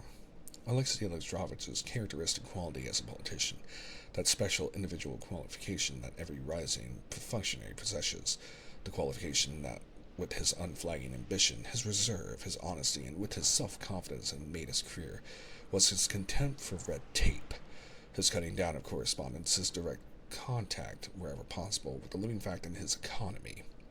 It happened that the most famous commission of the 2nd of June had set on foot an inquiry into their irrigation of lands in the Zariski province, which fell under Alexei Alexandrovich's department, and was a glaring example of fruitless expenditure and paper reforms. Alexei Alexandrovich was aware of the truth of this. The irrigation of these lands in the Zariski province had been initiated by the predecessor of Alexei Alexandrovich's predecessor. And vast sums of money had actually been spent and were still being spent on this business, and utterly unproductively, and the whole business could obviously lead to nothing whatever. Alexei Alexandrovich had perceived this at once on entering office, and he would have liked to lay hands on the Board of Irrigation, but at first, when he did not yet feel secure in his position, he knew it would affect too many interests, and would be injudicious. Later on, he had been engrossed in other questions, and had simply forgotten the Board of Irrigation. It went of itself, like all such boards, by the mere force of inertia. Many people gained their livelihood by the Board of Irrigation, especially one highly conscientious and musical family.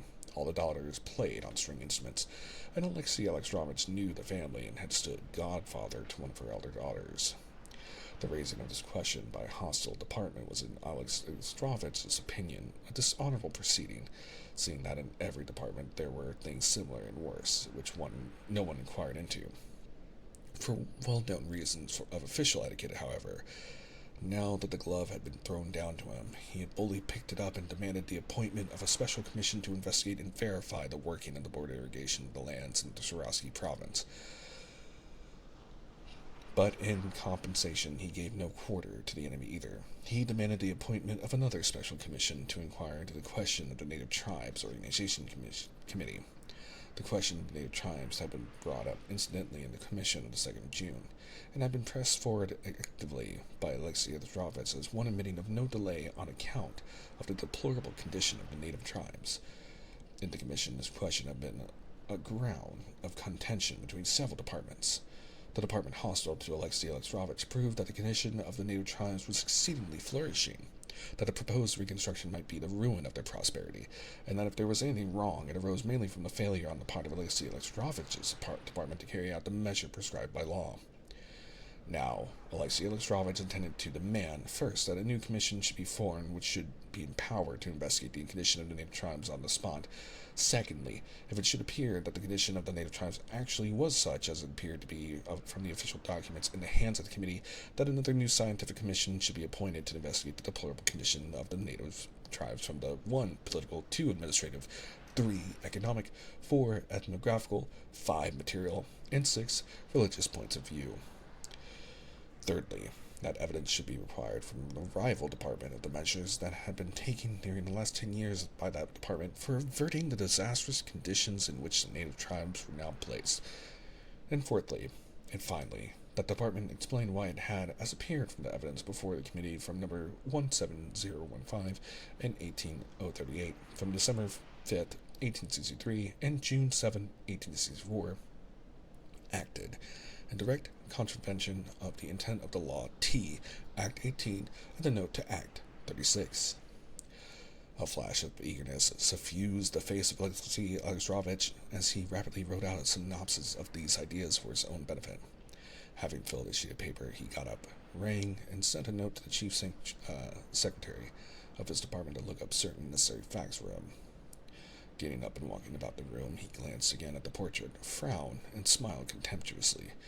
After reading a little more of the book on Egyptian hieroglyphics and renewing his interest in it, Alexei Alexandrovich went to bed at 11 o'clock, and recollecting as he lay in bed the incident with his wife, he saw it now in by no means such a gloomy light.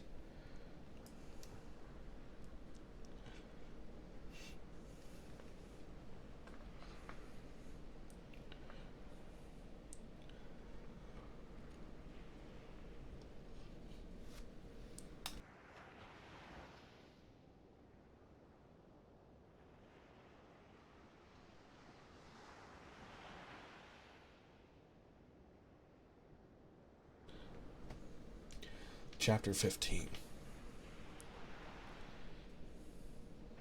Though Anna had obstinately and with exasperation contradicted Vronsky when he told her their position was impossible, at the bottom of her heart she regarded her own position as false and dishonorable, and she longed with her whole soul to change it. On the way home from the races, she had told her husband the truth in a moment of excitement, and in spite of the agony she had suffered in doing so, she was glad of it. After her husband had left her, she told herself that she was glad that now everything was made clear, and at least there would be no more lying and deception. It seemed to her beyond doubt that her position was now made clear forever. It might be bad, this new position, but it would be clear. There would be no indefiniteness or falsehood about it. The pain she had caused herself and her husband in uttering those words would be rewarded now by everything be made clear, she thought. That evening she saw Vronsky, but she did not tell him of what had passed between her and her husband, though, to make the position definite, it was necessary to tell him. When she woke up next morning, the first thing that rose to her mind was that she had said to her husband, and those words seemed to her so awful that she could not conceive now how she could have brought herself to utter those strange, coarse words, and could not imagine what would come of it. But the words were spoken, and Alexei Alexandrovich had gone away without saying anything. I saw Vronsky, and I did not tell him. At the very instant he was going away, I would have turned him back and told him, but I changed my mind, because it was strange that I had not told him the first minute. Why was it I wanted to tell him and did not tell him? And in answer to this question, a burning blush of shame spread over her face. She knew what kept her from it. She knew that she had been shamed. Her position, which had seemed to her simplified the night before, suddenly struck her now as not only not simple, but absolutely hopeless. She felt terrified of disgrace, of which she had not ever thought before. Directly she thought of what her husband would do, the most terrible ideas came to her mind. She had a vision of being turned out of the house, of her shame being proclaimed to all the world. She asked herself where she should go when she was turned out of the house, and she could not find an answer. When she thought of Vronsky, it seemed to her that he did not love her, that he was already beginning to be tired of her, that she could not offer herself to him, and she felt bitter against him for it. God, this is awful. I mean, they're both, like, a little messed up, but, like, one is from, one is definitely high on copium of, like, being blindsided with this, and Anna is, this is a very in-depth, like, for psychological review of uh, what they would call a deep rupture in the marriage. Anyway, continuing, I'm trying to be unbiased as possible as we go through the reading.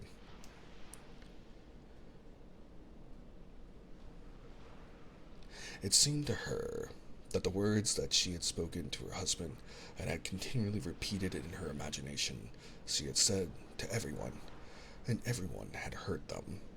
She could not bring herself to look those of her own household in the face.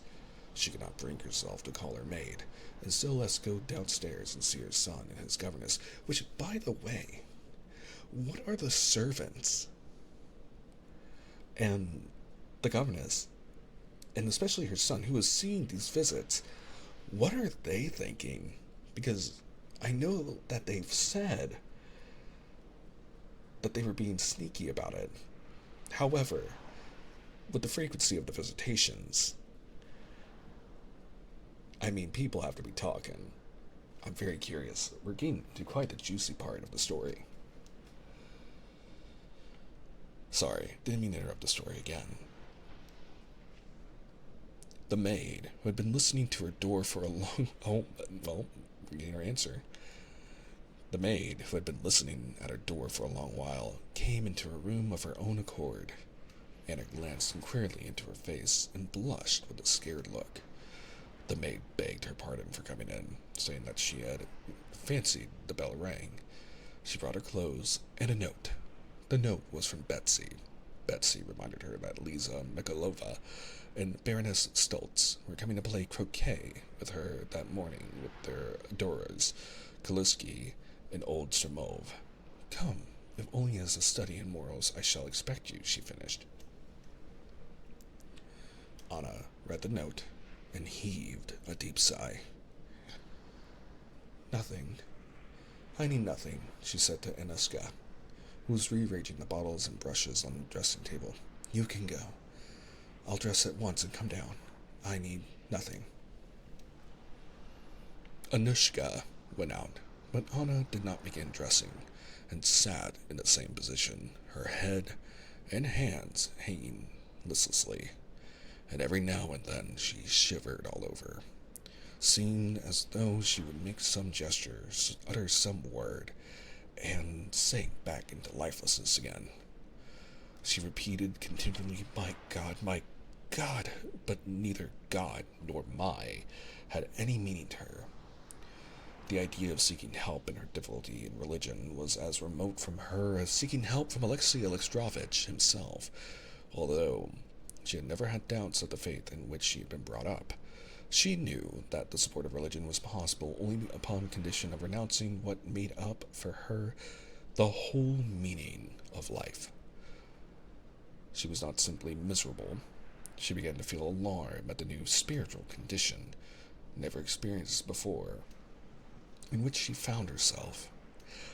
She felt as though everything were beginning to be double in her soul, just as objects sometimes appear double to overtired eyes. She hardly knew at times what it was she feared, and what she hoped for, whether she feared or desired what had happened, or what was going to happen, and exactly what she longed for, she could not have said. What am I doing?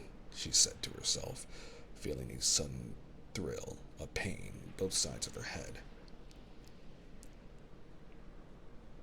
When she came to herself, she saw that she was holding her hair in both hands, each side of her temples, and pulling it. She jumped up and began walking about. The coffee is ready, and Mademoiselle and Seryosa are waiting, said Aniska, coming back again and finding Anna in the same position. Seryosa? What about Seryosa? Anna asked, with such eagerness, recollecting her son's existence for the first time that morning. He's been naughty, I think, answered Aniska with a smile. In what way? Some peaches were lying on the table in the corner room.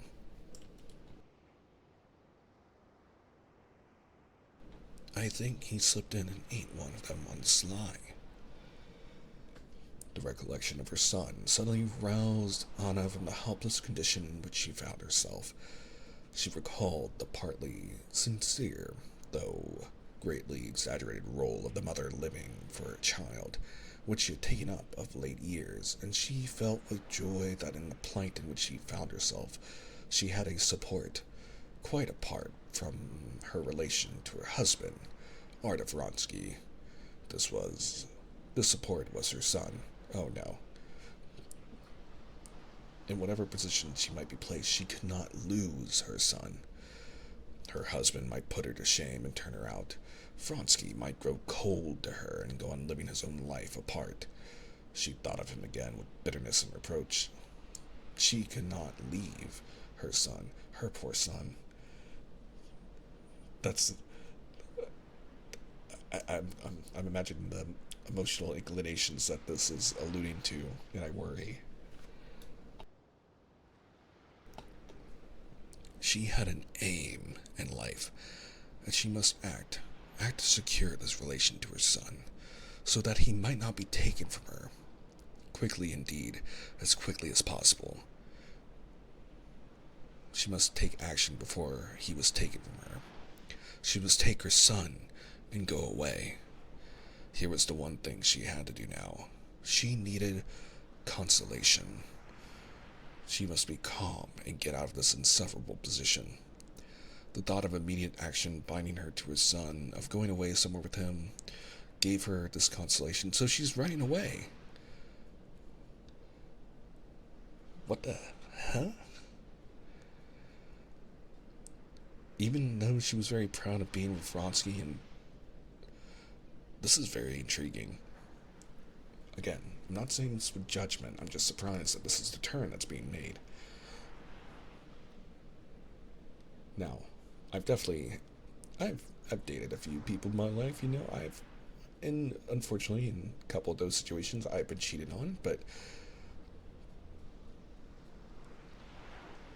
I don't have a kid, so it's interesting to see this twist on the dynamic that I've read about in psychology and such. It's very interesting. And again, one reason why I wanted to read this book, and I've always wanted to read this book ever since I was in high school, was that I was told that it was a fantastic and still, in some many ways, affable, almost representation of the complicated interpersonal connections that people experience in relationships and marriages and the nuclear family, or even in terms of religious, spiritual expectations of one that one has for their own life and others, painted in an almost omnipotent observer kind of quality. It's very interesting to see this. To see that Alexei, Anna's husband, is wanting to almost freeze himself as a way to almost stop time and prevent anything from moving forward or resolving, while Anna, and I wouldn't call it desperation, but, or and not even, is it regret? Because she is with child, as it says with the book, which I'm sorry, using an old-fashioned term. I'm locked in with the writing saying with child. Who says that anymore? But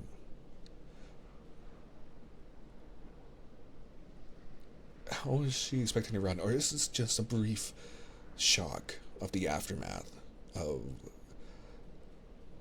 this no longer being some fulfillment of a fantasy?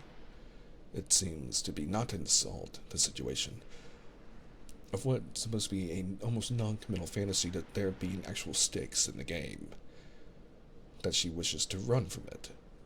It almost feels like a natural psychological reaction.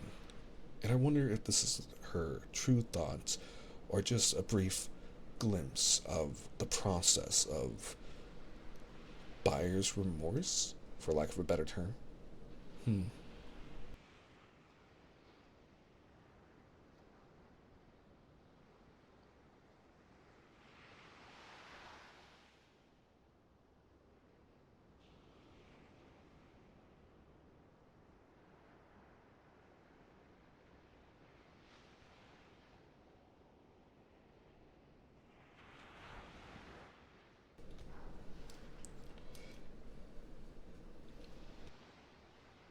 One second, I'm just clearing my throat and taking some water before we continue.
Thank you all for giving me that moment. I know that we are in the middle of ads over on the Twitch side of things, so I know that at least for our viewers over there who are not subscribed, which subscribing is never required, although I do appreciate subscribing to my YouTube channel. If you do enjoy this content, um, thank you. Thank you all for being patient, and thank you all for being here. I do appreciate you all very much.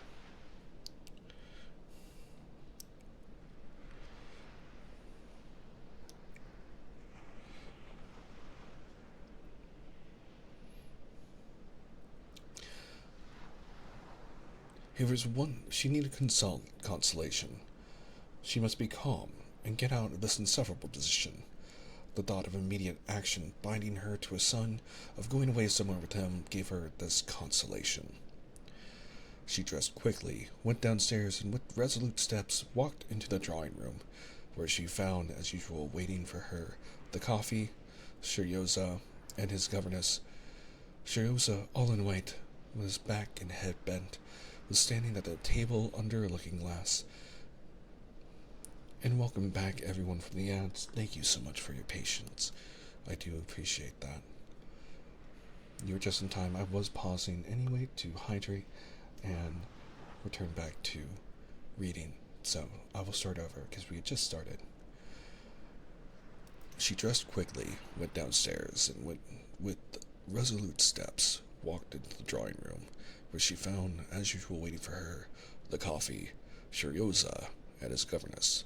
Shiryoza, all in white, with his back and head bent, was standing at a table under a looking glass, and with an expression of intense concentration which she knew well, and in which he resembled his father. He was doing something to the flowers he carried. The governess had a particularly severe expression.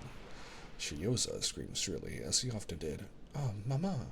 and stopped, hesitating whether to go to greet his mother and put down the flowers, or to finish making the wreath and go with the flowers. The governess, after saying good morning, began a long and detailed account of Shiryoza's naughtiness, but Anna did not hear her. She was considering whether she would take her with her or not. "No, I won't take her," she decided. "I'll go alone with my child." "Yes, it's very wrong," said Anna, and taking her son by the shoulder, she looked at him, not severely, but with a timid glance that bewildered and delighted the boy. And she kissed him. "Leave him to me," she said to the astonished governess, and not letting go of her son, she sat down at the table where coffee was set ready for her. "Mama, I didn't," he said, trying to make out from her expression what was in store for him in regard to the peaches. "Shiryoza," she said, as soon as the governess had left the room, "that was wrong, but you'll never do it again, will you? You love me?" She felt that the tears were coming into her eyes. "Can I help loving him?" she said to herself, looking deeply into his scared and at the same time delighted eyes. "And can he ever join his father in punishing me? Is it possible he will not feel for me? Tears were already flowing down her face, and to hide them, she got up abruptly and almost ran out onto the terrace.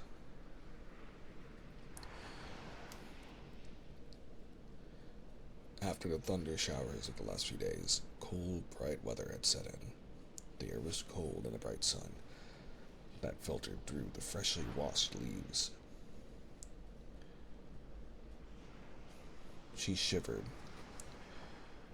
both from the cold and from the inward horror which had clutched her with a fresh force in the open air. Run along to Mariette, she said to Serioza, who had followed her out, as she began walking up and down on the straw matting of the terrace. Can it be that they won't forgive me? Won't understand how it all couldn't be helped, she said to herself.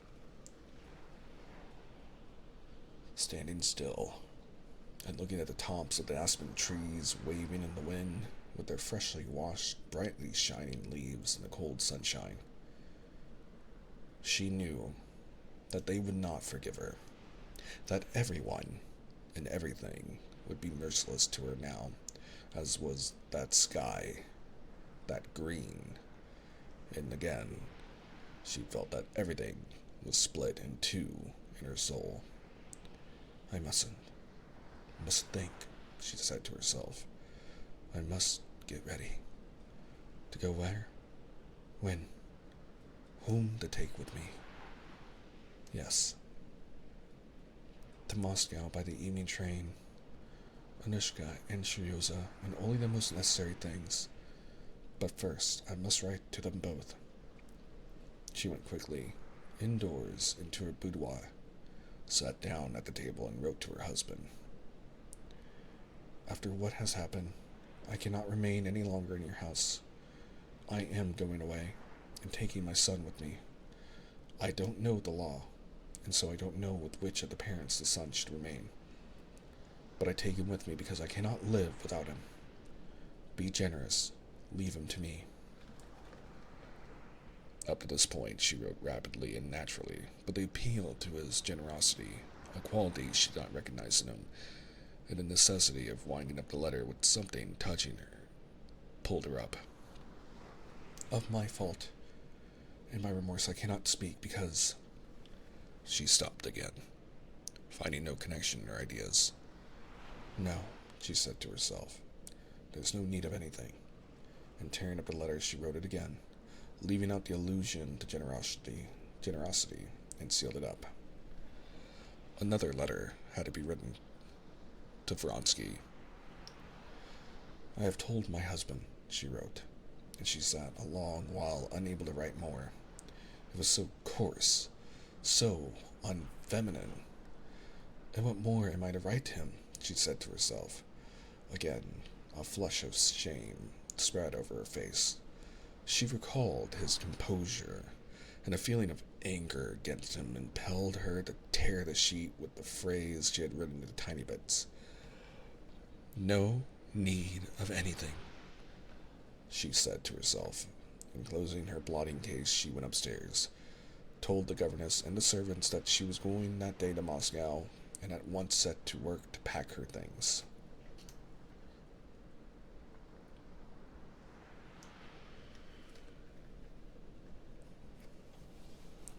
Chapter 16. All the rooms of the summer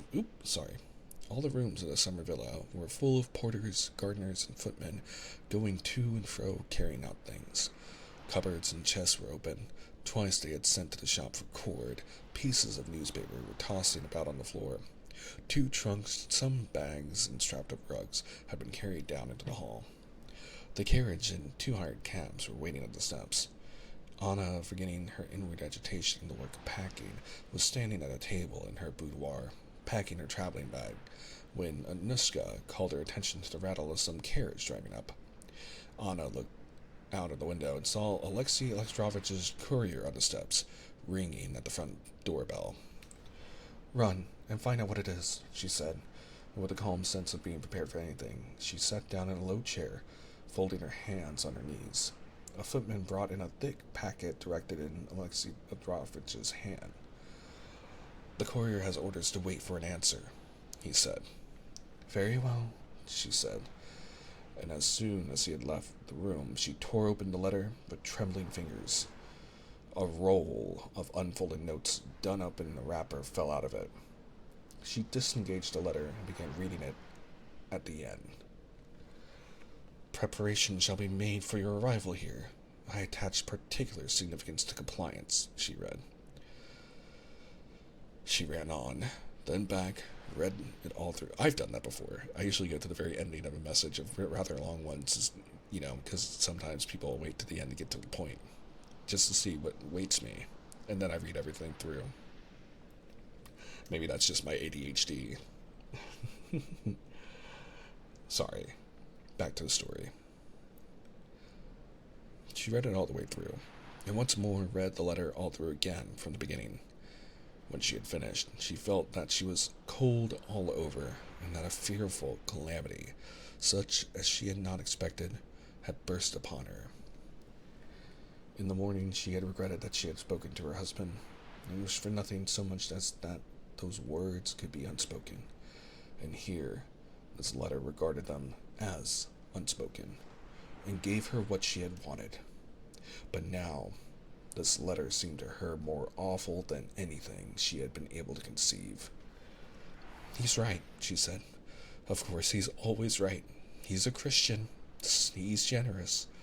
Yes, vile, base creature. And no one understands it except me. And no one ever will. And I can't explain it.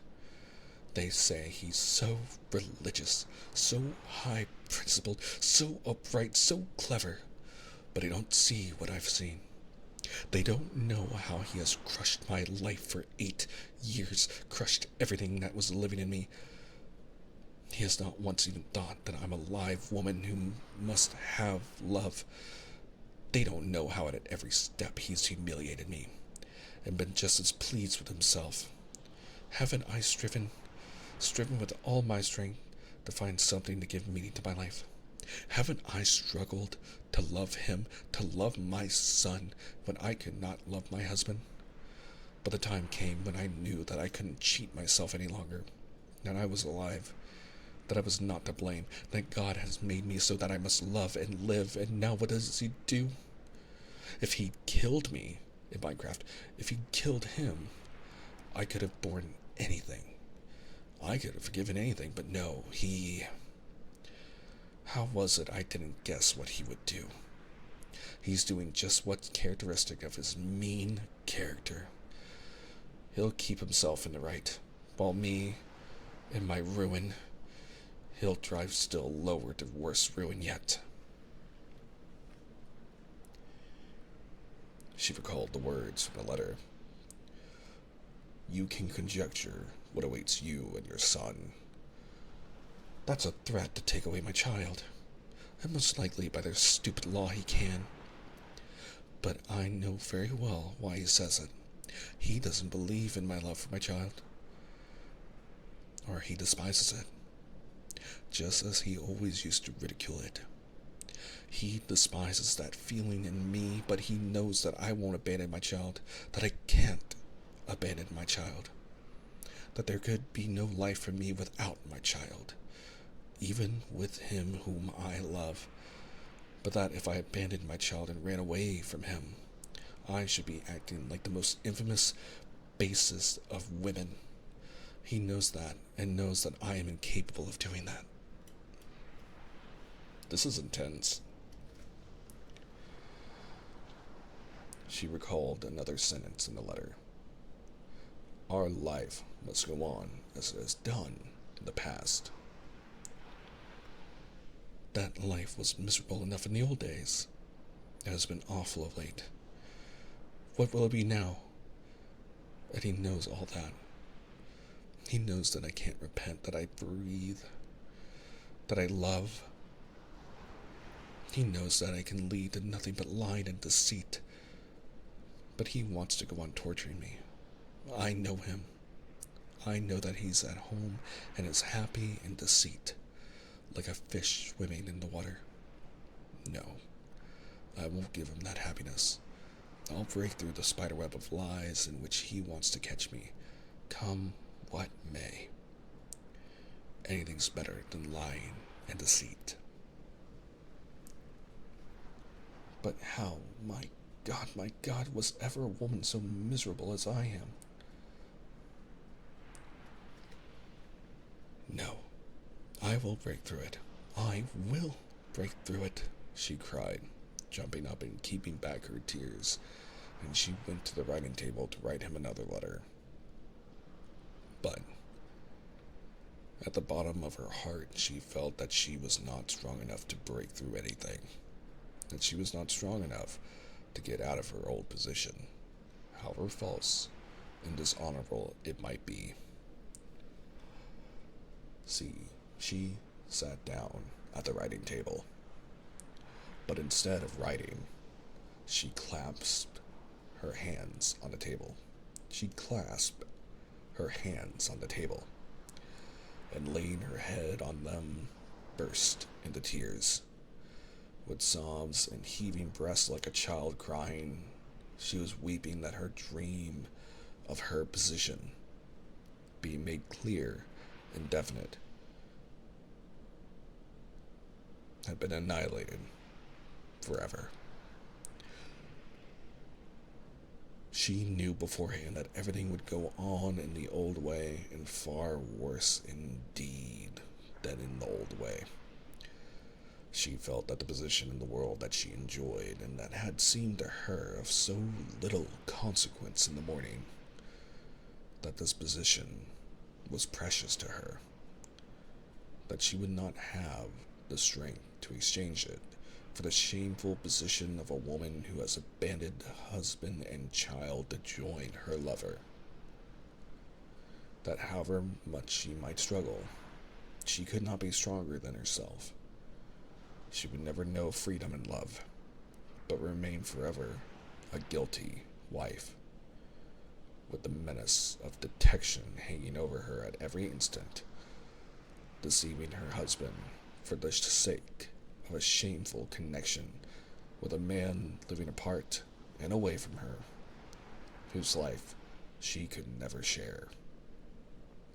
She knew that this was how it would be, and at the same time, it was so awful that she could not even conceive what it would end in, and she cried without restraint, as children cry when they are punished. So is the author calling her childish, emotionally mature, or is it a representation of a core reckoning of emotion, or recognition of acknowledgement of a life that she probably would have rather had wanted before she got into this marriage, which I do remember or recall from stories similar to this, that many people do say that, oh, we got married too young, without even considering what they actually really wanted in a partnership, and only did it out of obligation and not for love, or at least misunderstanding what love was before going into such a deep commitment. Interesting. But of course, as some brilliant authors do say, that it takes two to write a story, and I believe the writing is left like this for the interpretation of the reader or listener to decide really what it is and what it means to Anna. Beauty of writing and all that. Either way, continuing on with the story, thank you for allowing me a brief little interlude there. Again, and I don't say that in judgment, as I'm trying to unbiasedly read this.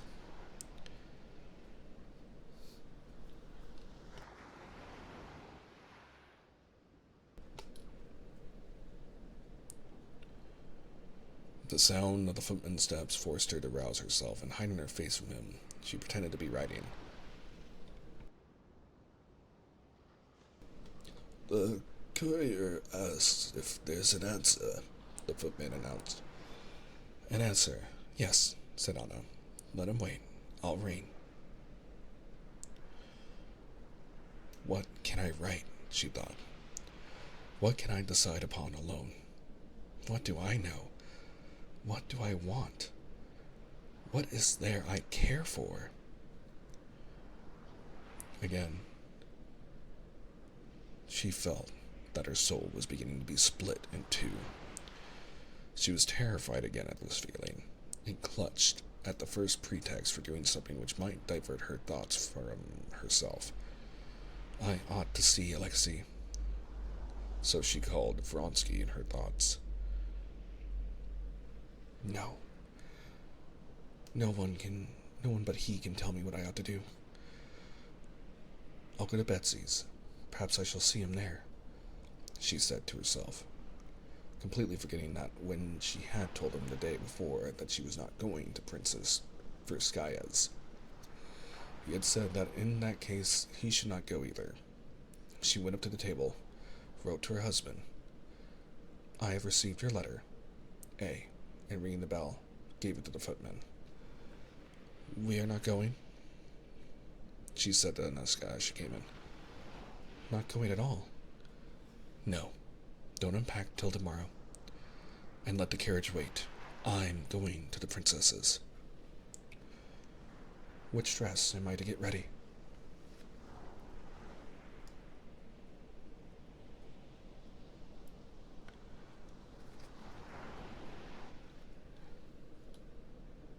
I think we need to read the next chapter.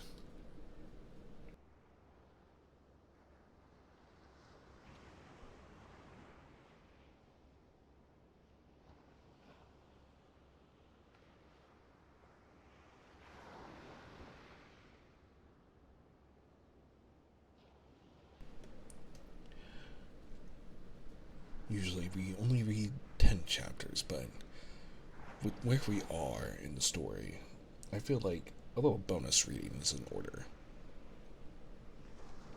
So, let's continue with chapter 17 from part 3. The croquet party to which the Princess Verskaya had invited Anna was to consist of 2 ladies and their adorers. These 2 ladies were the chief representatives of a select new Petersburg circle, nicknamed, in imitation of some imitation, Les Sept Merveilles du Monde. These ladies belonged to a circle which, though of the highest society, was utterly hostile to that in which Anna moved. Moreover, Stremov, one of the most influential people in Petersburg and the elderly admirer of Lisa Merkalova, was Alexei Alexandrovich's enemy in the political world. From all these considerations, Anna had not meant to go, and the hints in Princess Verskaya's note referred to her refusal. But now Anna was eager to go, in the hope of seeing Vronsky. Anna arrived at Princess Verskaya's earlier than the other guests. Is this a solution? Is this where the bottom falls out? Will this political enemy of Alexei, Anna's wife, husband, will catch her with Vronsky and try to rake Alexei over the coals? Or am I reading too deeply? Let's find out.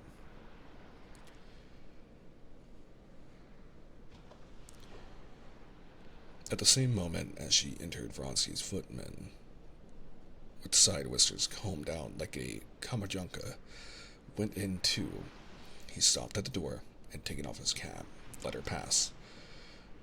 Anna, recognizing him, and only then recalled that Vronsky had told her the day before that he would not come. Most likely he was sending a note to say so.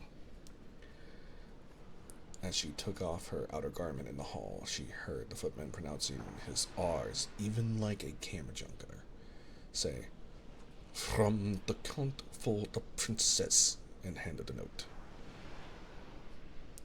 She longed to question him as to where his master was, She longed to turn back and send him a letter to come and see her, or to go herself to see him, but neither the first nor the second nor the third course was possible. Already she heard bells ringing to announce her arrival ahead of her. The Princess Verskaya's footman was standing at the open door, waiting for her to go forward into the inner rooms. The princess is in the garden. They will inform her immediately. Would you be pleased to walk into the garden? Announced another footman in another room. The position of uncertainty, of indecision, was still the same as at home. Worse, in fact, since it was impossible to take any step. Impossible to save Vronsky, and she had to remain here among outsiders, in company so uncongenial to her present mood. But she was wearing a dress that she knew suited her. She was not alone. All around was that luxurious setting of idleness that she was used to, and she felt less wretched than at home. She was not forced to think what she was to do. Everything would be done of itself. On meeting Betsy coming towards her in a white gown that struck her by its elegance, Anna smiled at her just as she always did. Princess Verskaya was walking with Tuskevich and a young lady, a relation who, to the great joy of her parents in the provinces, was spending the summer with the fashionable princess. There was probably something unusual about Anna, for Betsy noticed it at once. "Oh, I slept badly," answered Anna, looking intently at the footman who came to meet them, and as she posed, brought Vronsky's note.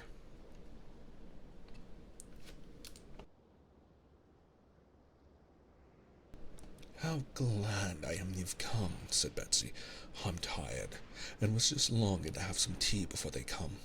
You might go," she turned to Tuskevich, "with Masha, and try the croquet ground over there, and where they've been cutting it. We shall have time to talk a little over tea. We'll have a cozy chat, eh?" she said in English to Anna, with a smile, pressing the hand with which she held a parasol. "Yes, especially as I can't stay very long with you. I'm forced to go on to old Madame Frede. I've been promising to go for a century," said Anna, to whom lying, alien as it was to her nature, had become not merely simple and natural in society, but a positive source of satisfaction. Why she said this, which she had not thought of a second before, she could not have explained. She had said it simply for the reflection that as Vronsky would not be here, she had better secure her own freedom, and try to see him somehow. But why she had spoken of old Madame Vrede, whom she had to go and see, as she had to see many other people, she could not have explained. And yet, as it afterwards turned out, had she contrived the most cunning devices to meet Vronsky, she could have thought of nothing better. "No, I'm not going to let you go for anything," answered Betsy, looking intently into Anna's face. "Really, if I were not fond of you, I should feel offended. One would think you were afraid of my society would compromise you. Tea in the little dining room, please," she said, half closing her eyes, as she always did when addressing the footman. Taking a note from him, she read it. "Alexei's playing us false," she said in French. "He writes that he can't come," she added in a tone as simple and natural as though it could never enter her head that Vronsky could mean anything more to Anna than a game of croquet.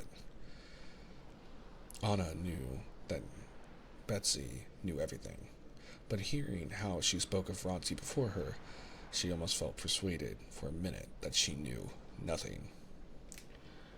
"Ah," said Anna indifferently, as though not greatly interested in the matter, and she went on smiling. "How can you or your friends compromise anyone?" The playing with words, this hiding of a secret, had a great fascination for Anna, as indeed it has for all women, and it was not the interesting. Sorry. A rare, proud declaration from the writing of the book from Leo Tolstoy. Anyway, excuse the break in reading. And it was not the necessity of concealment, Not the aim with which the concealment was contrived, but the process of concealment itself which attracted her. I can't be more Catholic than the Pope, she said. Stremov and Liza Mikalova, why, they're the cream of the cream of society. Besides, they're received everywhere, and I, she laid special stress on the I, have never been strict and intolerant. It's simply that I haven't the time. No, you don't care, perhaps, to meet Stremov. Let him and Alexei Alexandrovich tilt at each other in the committee. That's no affair of ours. But in the world, he's the most admirable man I know, and a devout croquet player. You shall see. And, in spite of his absurd position as Lisa's lovesick swain at his age, you ought to see how he carries off the absurd position. He's very nice. Sappho Stoltz, you don't know? Oh, that's a new type, quite new. Betsy said all this, and at the same time, from her good-humored, shrewd glance, Anna felt that she partly guessed her plight, and was hatching something for her benefit. They were in the little boudoir. I must write to Alexei, though.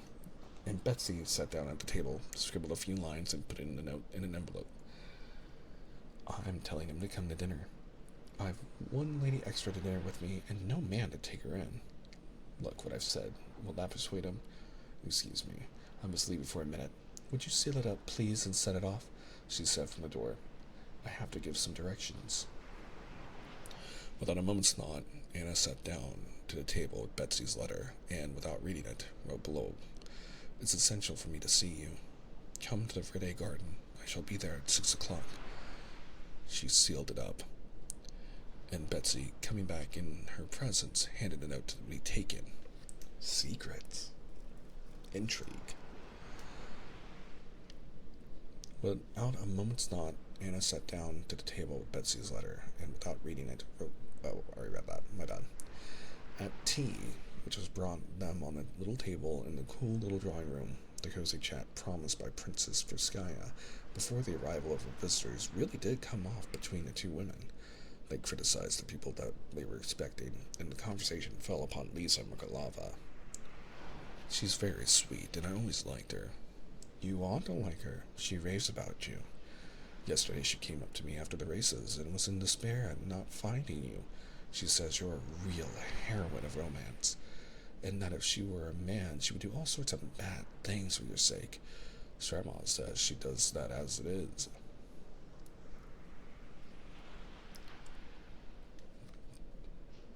But do tell me, please. I never can make it out, said Anna, after being silent for some time, speaking in a tone that showed she was not asking an idle question, but that what she was asking was of more importance to her than it should have been.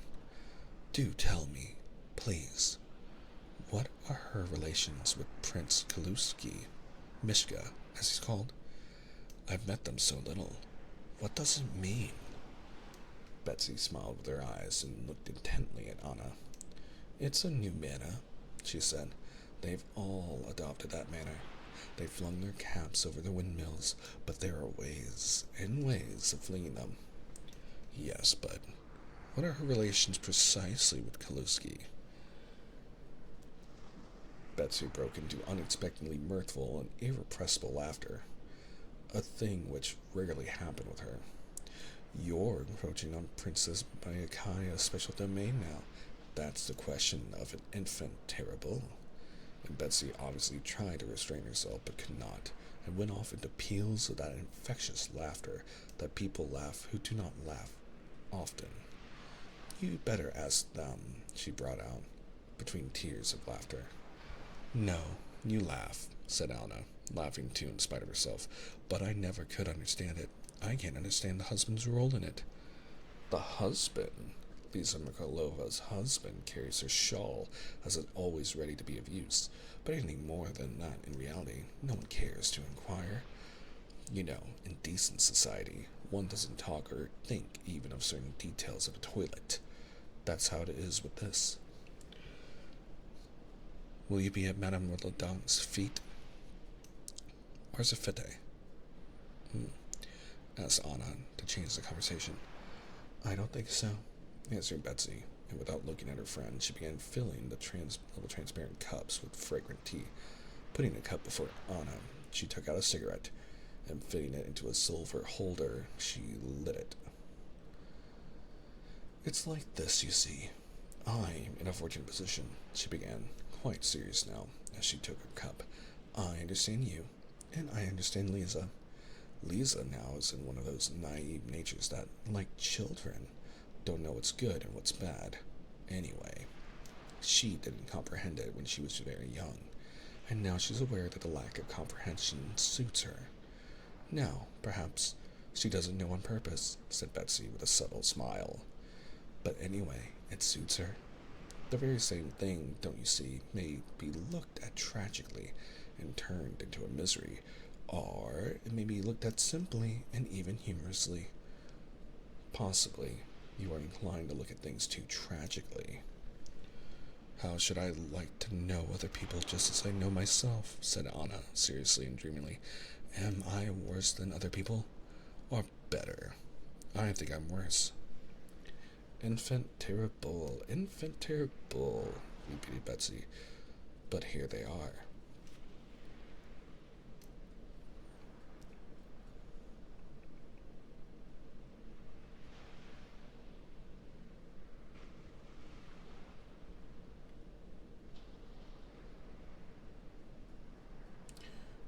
I believe that this will be our last chapter because I do see ahead that we'll be switching points of views over to Vronsky, it seems, which I think that'd be a good place to pick up for next week. So, with that being said,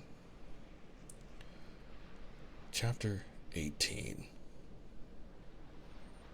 They heard the sound of steps and a man's voice, then a woman's voice and laughter, and immediately thereafter,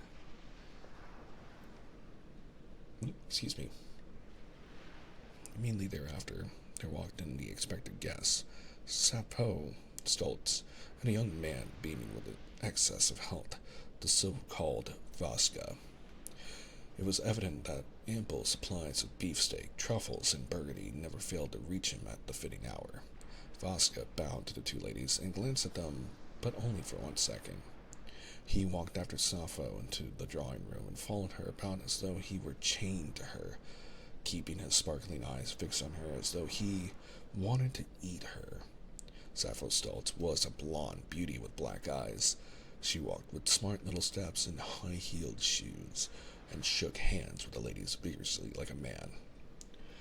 Anna had never met this new star of fashion and was struck by her beauty, the exaggerated extreme to which her dress was carried, and the boldness of her manners. On her head there was such a superstructure of soft, golden hair, her own and false mixed, that her head was equal in size to the elegantly rounded bust of which so much was exposed in front. The impulsive abruptness of her movements was such that at every step the lines of her knees and the upper part of her legs were distinctly marked under her dress, and the question involuntarily rose to the mind, where in the undulating, piled-up mountain of material at the back, the real body of the woman, so small and slender, so naked in front, and so hidden behind and below, really came to an end. Betsy made haste to introduce her to Anna. Only fancy, we all but ran over 2 soldiers, she began, telling them at once, using her eyes, smiling and twitching away her tail, which she flung back at one stroke on one side. I drove here with Vaska.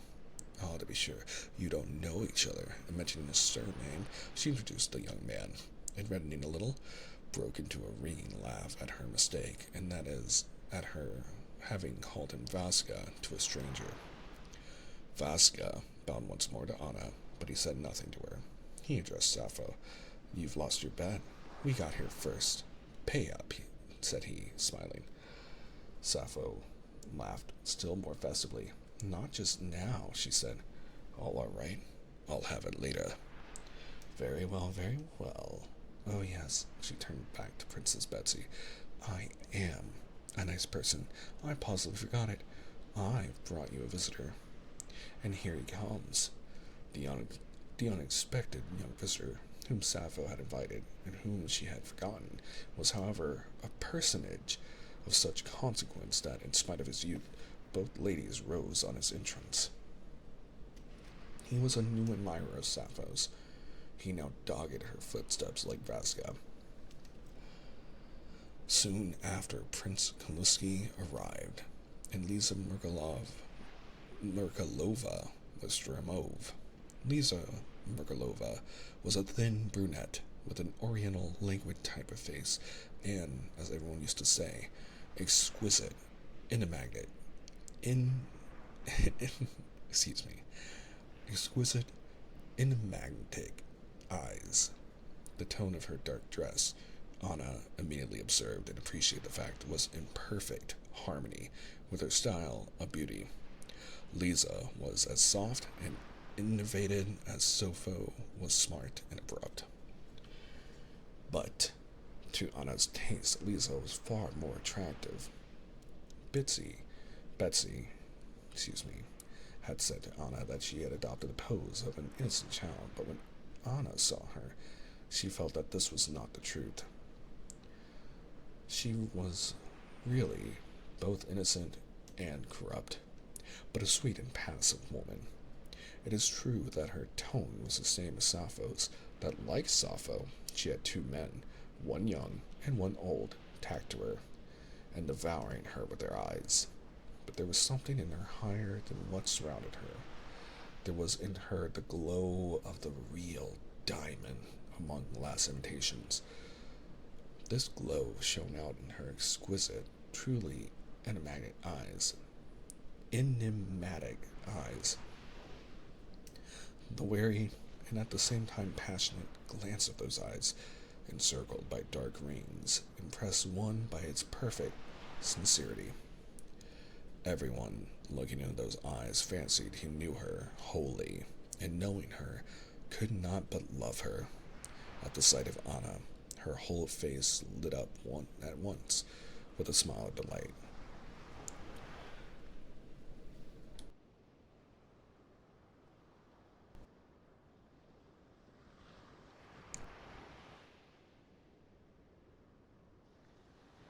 Was not muted. Forgive me. Ah, how glad I am to see you, she said, going up to her.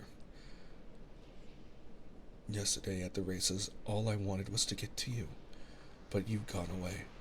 I did so want to see you, yesterday especially. Wasn't it awful? She said, looking at Anna with eyes that seemed to lay bare all her soul. I can tell I'm starting to get tired. I'm glad this is our last chapter. I don't want to do an injustice to the writing.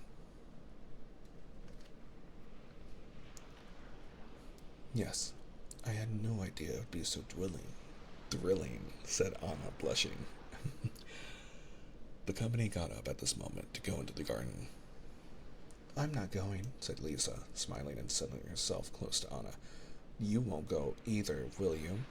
Who wants to play croquet? Oh, I like it, said Anna. There, how do you manage never to be bored by things? It's delightful to look at you. You're alive, but I'm bored. How can you be bored? Why, you live in the liveliest set in Petersburg, said Anna.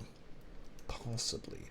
The people who are not of our set are even more bored, but I certainly, are not happy, but awfully, awfully bored.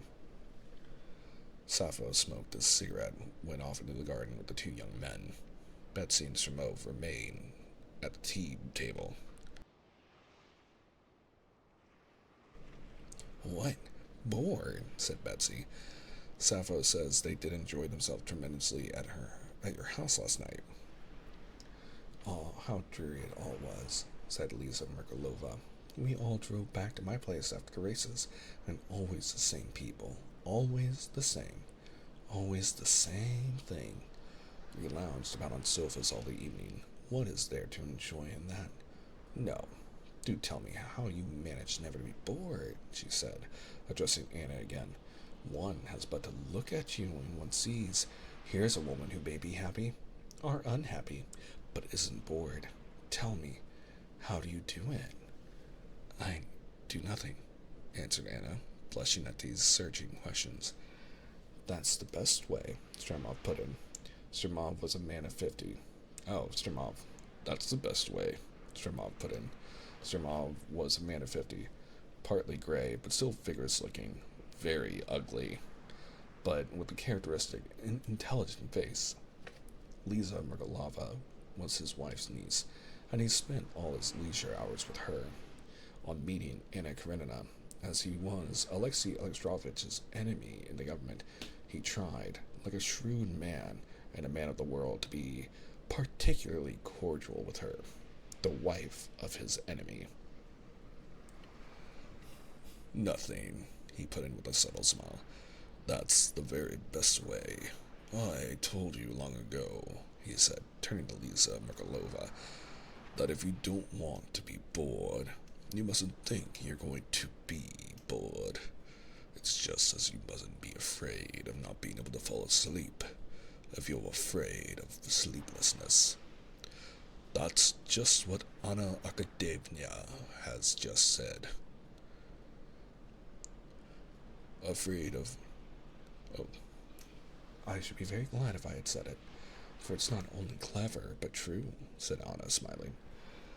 No, do tell me why it is one can't go to sleep, and one can't help being bored. To sleep well, one ought to work, and to enjoy oneself, one ought to work too.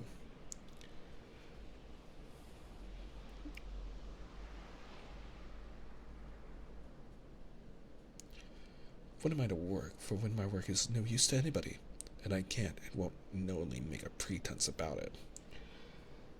I couldn't really tell who were the speakers there. You're incorrigible, said Stremov, not looking at her, and he spoke again to Anna. As he rarely met Anna, he could say nothing but commonplaces to her. But he said those commonplaces as to when she was returning to Petersburg and how fond Countess Lydia Ivanovna was of her, with an expression which suggested that he longed with his whole soul to please her and show his regard for her, and even more than that. Tushkevich came in, announcing that the party were waiting for the other players to begin croquet.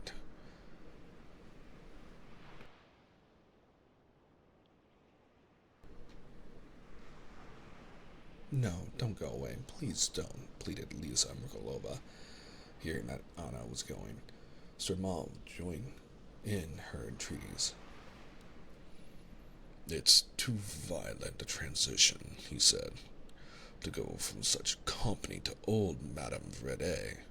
And besides, you will only give her a chance for talking scandal, while here you arouse none but such different feelings of the highest and most opposite kind, he said to her. Anna pondered for an instant in uncertainty. The shrewd man's flattering words, the naive, childlike affection shown her by Lisa Mikalova, and all the social atmosphere she was used to. It was all so easy, and what was in store for her was so difficult, that she was for a minute in uncertainty whether to remain, whether to put off a little longer the painful moment of explanation.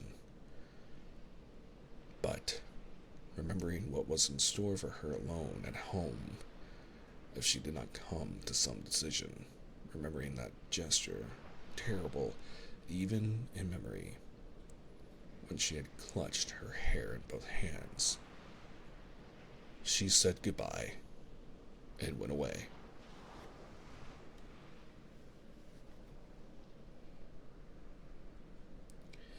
And that brings us to the end of tonight's reading. We're not going to be reading out, but I do wish you all well. If you did enjoy this and would like to catch up on the other readings that we've done so far, because we are in part 3 of what is a 8-part story, the other readings of Anna Karenina can be found in the ASMR playlist folder on my YouTube channel for you to listen to at your leisure. But for tonight, I am very thankful for everyone who came by and had to listen, and I hope you did enjoy your stay. We'll be back tomorrow at 10 a.m. Eastern Standard Time to play Clear Obscure Expedition 33, for which we are in the prologue of, but we have plenty to explore. Then, Thursday at 9 p.m. Eastern Standard Time, we will have more ASMR reading through A World Underneath in Love and Deep Space. For those of you who enjoy that content, again, thank you all for your support, for watching the VODs, and for supporting me. I truly do hope that you have a wonderful night, that you stay hydrated, treat yourself to something pleasant, and have very sweet dreams if you're heading to bed. Good night.